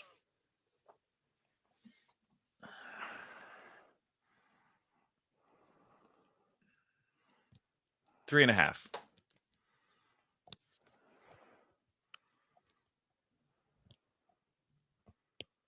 Okay, it is 2.5, and I said 2.5. Okay, wow. They say the Chargers and the Broncos are one and the same, huh? You said 3.5. Yeah. I would just rate the Chargers a little higher and at home. So that was where I was thinking there. Yeah, I feel like that is a spot where I can see them being power rated similarly.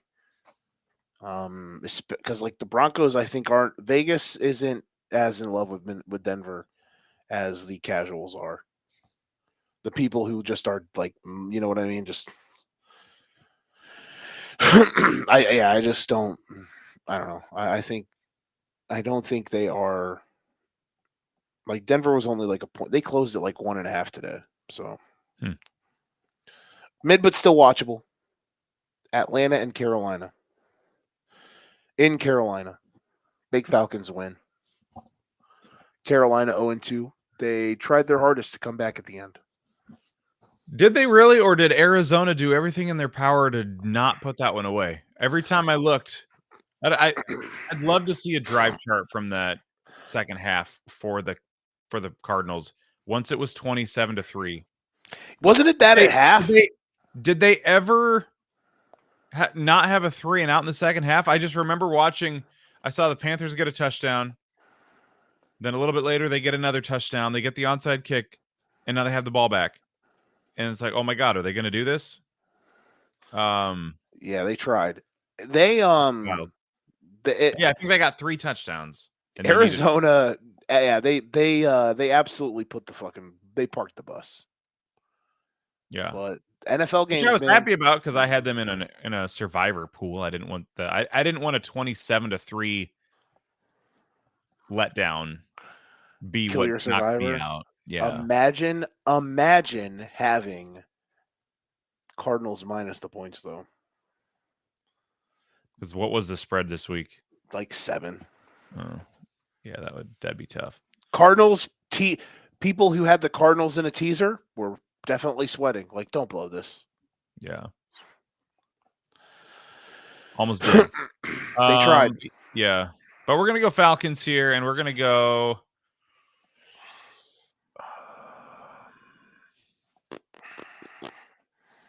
Falcons 4.5. Falcons 4. You got it. I said 5.5. It's only 3.5. Now, great. It's on Oh, the really? road, I but would have a little, 5.5 was gonna be my other guess, but I went 4.5. it's not too late. Okay. Yeah. I mean, it is now because I have it wrote down. It is in the book forever. Excellent. I'll take the point. Next week is the first official. It is the first official Atlanta. This is an adult test for you. This is basically this is when you're the parents and you leave the house and your kids in like high school, like they're a freshman or sophomore. You're like, hey, we're going out of town for the day. Don't do anything stupid. Don't fucking party. Don't tear the house up. Watch your little sister. Like, that is next week for the Falcons. Agree? Like, does that make sense? Yeah. You Yeah, ain't got it. you can't lose to the Panthers and then be like, oh yeah, we're gonna take you seriously. Exactly. And I think the Panthers are punchy, but right now, Atlanta, after you flexed your chest a little today, even though Minnesota might be mid, I was impressed. Don't let me down. Even if you don't cover, just win. Go in there and win. Next up, mid but still watchable. 1-1 versus 1-1. The Pittsburgh Steelers versus the New England Patriots. Caleb Johnson, RIP. Iowa Hawkeye legend. In New England. We're gonna go Steelers.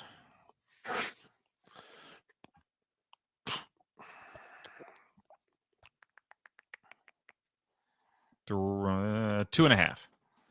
God damn it. You almost said it. I said 3.5. It's 1.5. I was really hoping we'd tie there. It'll be wild if in week 3 Mike Vrabel and the Patriots are 2-1. That would be interesting. Rodgers was fine today. Their defense, though, might be a problem. Like, their secondary slow. They're just not. They're not You mean athletic. after Justin Fields looked like vintage Hall of Fame material a week ago, He looked like fucking Mike Vick last week. and today looked like the dog. And Sam Darnold, who my guy Sam Darnold, my guy question mark Sam Darnold. He's my guy because I'm a Seahawks lover. Sam Darnold, Slinging Sammy. Slinging Sammy, baller. JSN, baller. Kenneth Walker, baller. Zach Charbonnet, baller. Next up, speaking of Justin Fields, who knows if he plays? He got knocked out today with a concussion. Jets at Bucks in Tampa Bay. If Justin Fields is not playing in this game, this is not in the mid, but still watchable. But who is their backup? I don't know. Do we know?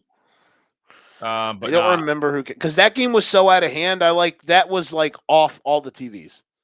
Yeah, I'm gonna go Bucks by. We're gonna go a touchdown ish. Let's see. Do I go under or over? And it wasn't even that. That game too was just never competitive today.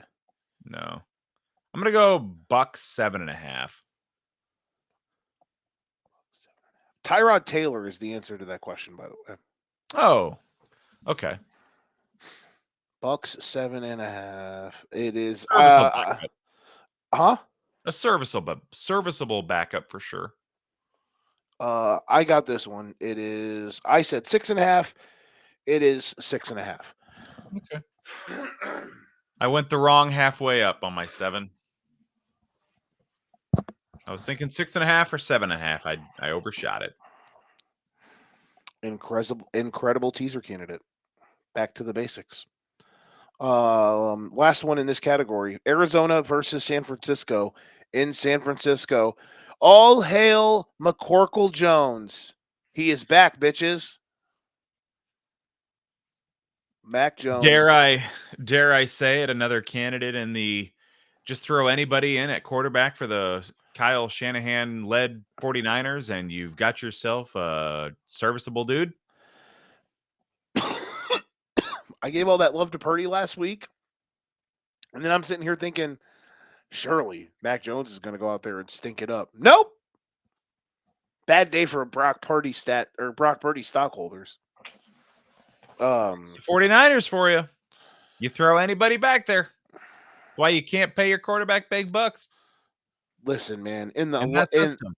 in the world of fairness, good for him. Absolutely. I'm sure that felt really good. Yeah. I'm not as happy for him as I was for for Justin Fields last week, but good for him because he's, like Justin Fields is bad, but also had a lot of raw deals. Mac Jones has just been bad. Outside of what, his rookie year? Yeah, but good for him regardless. What do you got here?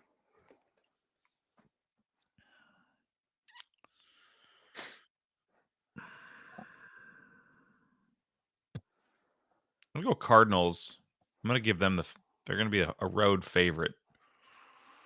And we're gonna go Cardinals 2.5. You got it. It is in the tic tac zone. It is 1.5, and I said 3.5. So you got it. Yo, you went Cardinals 3.5? Yeah. Okay.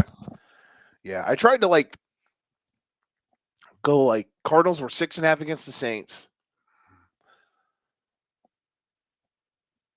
on the road. They're on the road at San Francisco. I was like, I'll just half that because it's without Purdy. If Purdy was playing, it'd probably be like San Francisco 2.5 or something. All right. All right, we are. Let's see. 1, 2, 3, 3, 2, 1, 2, 3, 4, 5. Shit. 1, 2, 3. You're up 5-3.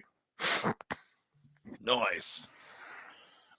I need it. Or 8-6, depending on how people actually keep score. Jurassic Park poop meme. There are 3 games in this category. First up, Packers at Browns in Cleveland. Do you think the Browns can lose another game and have the most offensive yards in a game 3 weeks in a row? It'd be funny, but not against this team. Oh, so yeah, let's take we're gonna take the Packers easily. And 7. Huh? 7.5. Wow. You're gonna get this. I am I am shocked by this line. I said 10.5. It's 8.5.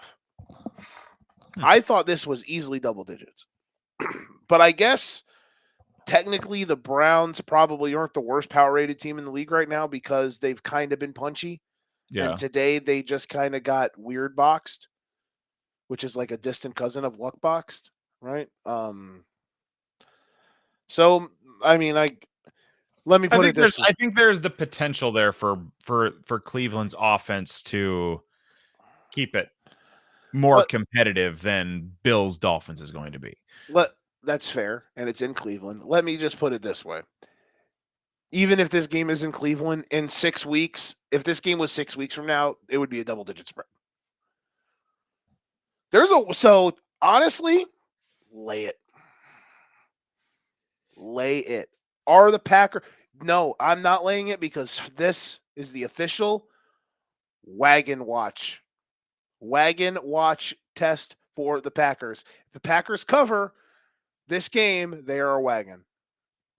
And we are just going to principally, we're going to lay it with the Packers on principle until proven otherwise. If they cover this spread. Wagon alert. We are on wagon watch next Sunday. We were on wagon watch for the Oregon Ducks this last Saturday, and they failed us. They did not cover a third straight 4-score spread because they got backdoored by Northwestern on the lakefront. Some people say that's a fun movie, Backdoored on the Lakefront. I don't know. But so that was our first wagon watch that was denied. The Packers, our second official wagon watch next week. Okay. Colts and Titans. Am I being mean by putting this in Jurassic Park poop meme? Probably. But I'm intrigued by this one. Preseason priors has this game low. I'm probably just salty and too much yelling about the Bears. Nick doesn't like me today, guys. I'm sorry. Have you ever liked me? That's the real Never. question. Never, ever. Doing podcasts together. At least you don't have to work at 5 a.m. tomorrow, right? You don't have to work at 5 a.m. tomorrow, do you? Thank God. No way. Okay. Now I don't feel as bad. And the little guy doesn't have school tomorrow, so I'm not setting an alarm. I'm just gonna wake up when I wake up. Look at that! I don't feel bad anymore. That doesn't mean I still want to get a good night's sleep. But I'm just saying, I felt really shitty for a minute because I went completely off the rails. I did not think I was going to get that pissed, and then all of a sudden, I just started thinking about it, and I was like, "You did, you did, very pissed." But honestly, at this point, they can't break my heart anymore after today, unless. Oh, well, let's see about that, Joe. Let's see it next week. We'll see what we can find. If anything, I maybe should just keep finding different things. Like the Bears were just a separate subject today, but like the rant today was about the tush push. What is it going to be next week that Joe wants to scream about? What's Winkle's wrinkle this week? There we go. Sponsored by no one. Colts Titans. Probably a category too low, but I'm also a prick. So that's on me. I am going to take Indy on the road. Now, let's think about AFC South matchups over the years when one team is, oh yeah, they're doing pretty okay, and the other team's dog shit. What usually happens? Dog shit wins, Joe. So you're saying this is the official like Carson Wentz, all you have to do is beat this team, and the Colts are in the playoffs last week of the season. Just don't suck. And what happened, Joe? I mean, I know it's Daniel Jones, their quarterback, but Carson Wentz is not walking through that door. Oh, he could be, but Carson Wentz he is staying away.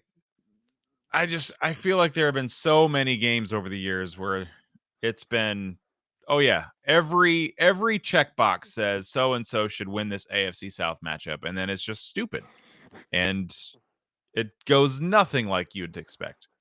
But having said that, I will take Indy. I will take them on the road. I will take them 3.5. You got it right. It's 4.5. I said 4.5. It's 3.5.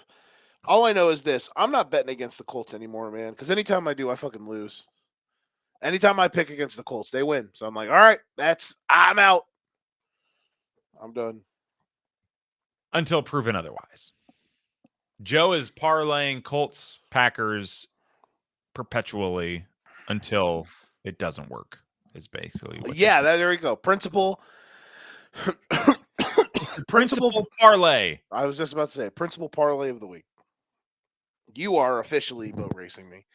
I mean, I guess if I won the next 3, you got a shot. I'm not dead total. I'm dead. Saints, Seahawks in Seattle. Shout out to the Seahawks. The greatest special teams play of all time happened today.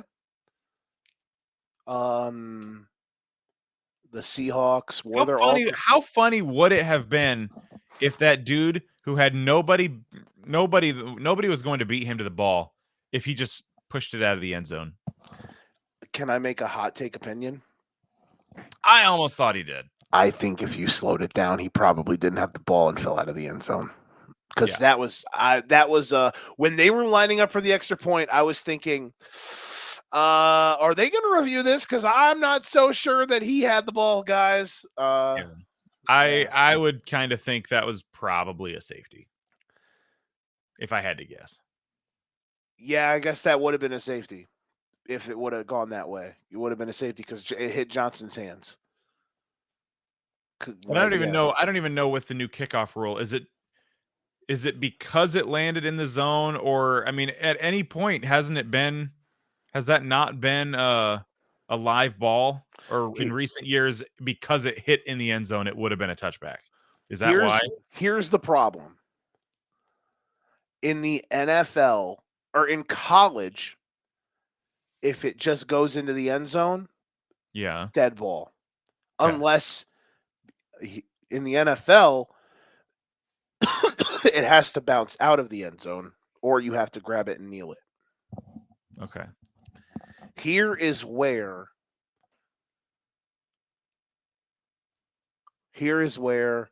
Johnson gets fucked up. He either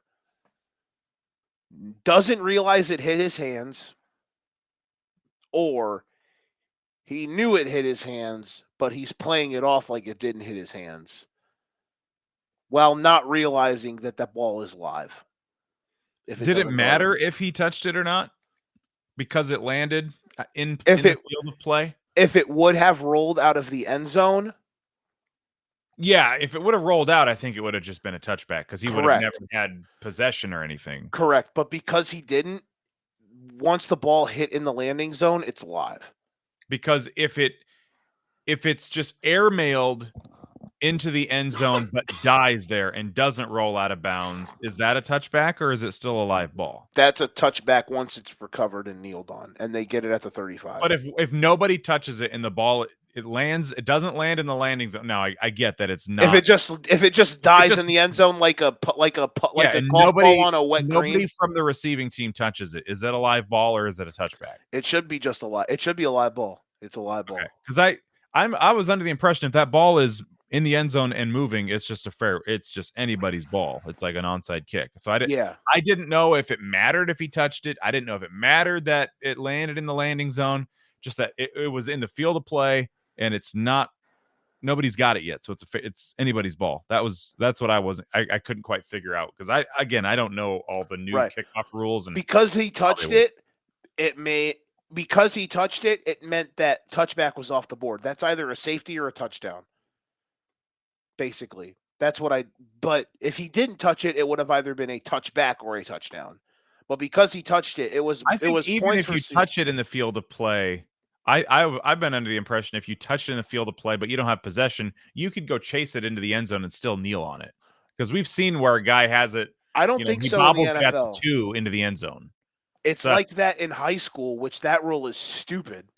Yeah, if it just crosses the goal line, it's a touchback in high school. Well, in high school also, if you muff it outside the end zone and it goes into the end zone, it's a touchback. Yeah. I've seen that, and that's a terrible rule. I'm pretty sure I think you can still kneel on it if it's not possessed, full possession out of the end zone. But again, I don't know for sure. That's just my interpretation. We're splitting a lot of hairs here, I suppose. We are. Regardless, the Seahawks offense looked good today. On the road, tough spot. And their defense is still nasty. And Jackson Smith-Njigba is legitimately a all-pro potential level wide receiver. He's got a lot of goods. He has the goods, the whole goods, and nothing but the goods. He is what it looks like. Go ahead. This is probably going to be one of my survivor candidates this week. Seahawks at home. We're going to go Seahawks. Saints have been punchy though. Nobody's put them away yet. No, Rattler has had the ball in his hands with a chance to win on the last 2 weeks. Jawan Johnson's just out here being the best tight end in fantasy. Who would have thought? Yeah. He's been fun. But yeah, we'll go Seahawks and 5.5. So we tied because I also said 5.5. It is 7. Ah, shoot. I was gonna go 6.5.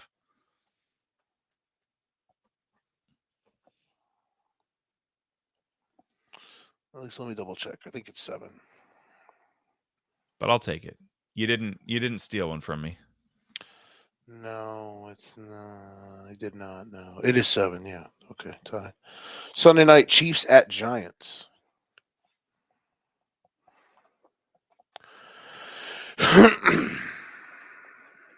Chiefs at Giants. Chiefs are gonna be favored. We're gonna go Chiefs.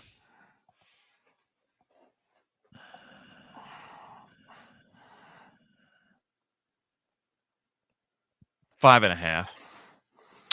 You're kicking my ass. It is KC minus 5.5. I said 6.5. I almost wanted to go 4.5, but I'm like, it's the Chiefs. They're not gonna be a road favorite of less than that against somebody like the Giants. So I'll take that. And then we get to probably the game of the week. Capital D. The Detroit Lions on Monday night, and it looks like they're back, folks. Host on the road against the Baltimore Ravens. Humdinger. Buckle up. What a great start to the year for Monday Night Football. Now, granted, look, we are long past the days of them intentionally giving the ESPN Monday Night crew the shitty games because ESPN was openly bashing the NFL for CTE stuff and calling them woke or whatever, or calling them out for blackballing Kaepernick. People are going to clip that and roast me. So there was a moment there where ESPN and the NFL had beef. So they gave them all the shitty Monday night games. We're well past that, but a great start to the Monday night season. Bears-Vikings, divisional game, weird game last week. The doubleheader tomorrow is lit. Bucks, Texans, and Chargers, Raiders are 2 great games. And then this game is awesome. We're going to go. Man. I'm gonna go easy here. Ravens 2.5. I got one. I said 3.5. You're gonna be shocked. It's 5.5 for the Ravens. Vegas not sold. No, Vegas. Well, it's weird because Vegas has the Bears favored over Dallas. Yeah, that's true. But you would think if they think the Bears are actually good and the Lions lit them up today, maybe I think the Ravens. Here's where I think this is what this line tells me. The Ravens and the Bills are, and maybe the Chiefs no, because the Eagles were favored today. So the Bills and the Eagles are only 4.5 at home against the Rams, so they're even. The Ravens and here we go. The Ravens and the Bills are at a completely different level from a power rating standpoint. Like there is a gap from them two and everybody else. Like there's they are tier 1, and then there's a couple tiers separating them, the Ravens and the Bills, and then the next tier from a power rating standpoint. That's what this line tells me. Does that make sense?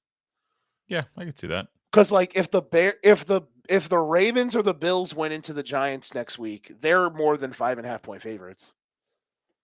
Off the rip. No. You win. You got a lead. I'll tag it on here in a little bit. All right. Great job by you. We've done it. We got her done. Like the video, subscribe, tell all your friends. We'll be back next week. Sunday night show. No Monday night show this week. We'll be back. Golden Ticket Show on Thursday. My bad. Golden Ticket Show on Thursday. College Juice on Thursday or on Wednesday. College Juice Wednesday. Golden Ticket Show Thursday. Hopefully the weekend warm up Friday for the love of God. Football Lounge tomorrow or Tuesday. I think Tuesday. Card subject to change. Shout out to all them. For frequency sake next Sunday, or for fantasy sake next Sunday. Nick, thanks, buddy. Shout out to you. See you next week. This is the Educating Nerds Podcast. If you ain't got your game, best pass to 6. We'll see you all next week, y'all. Peace.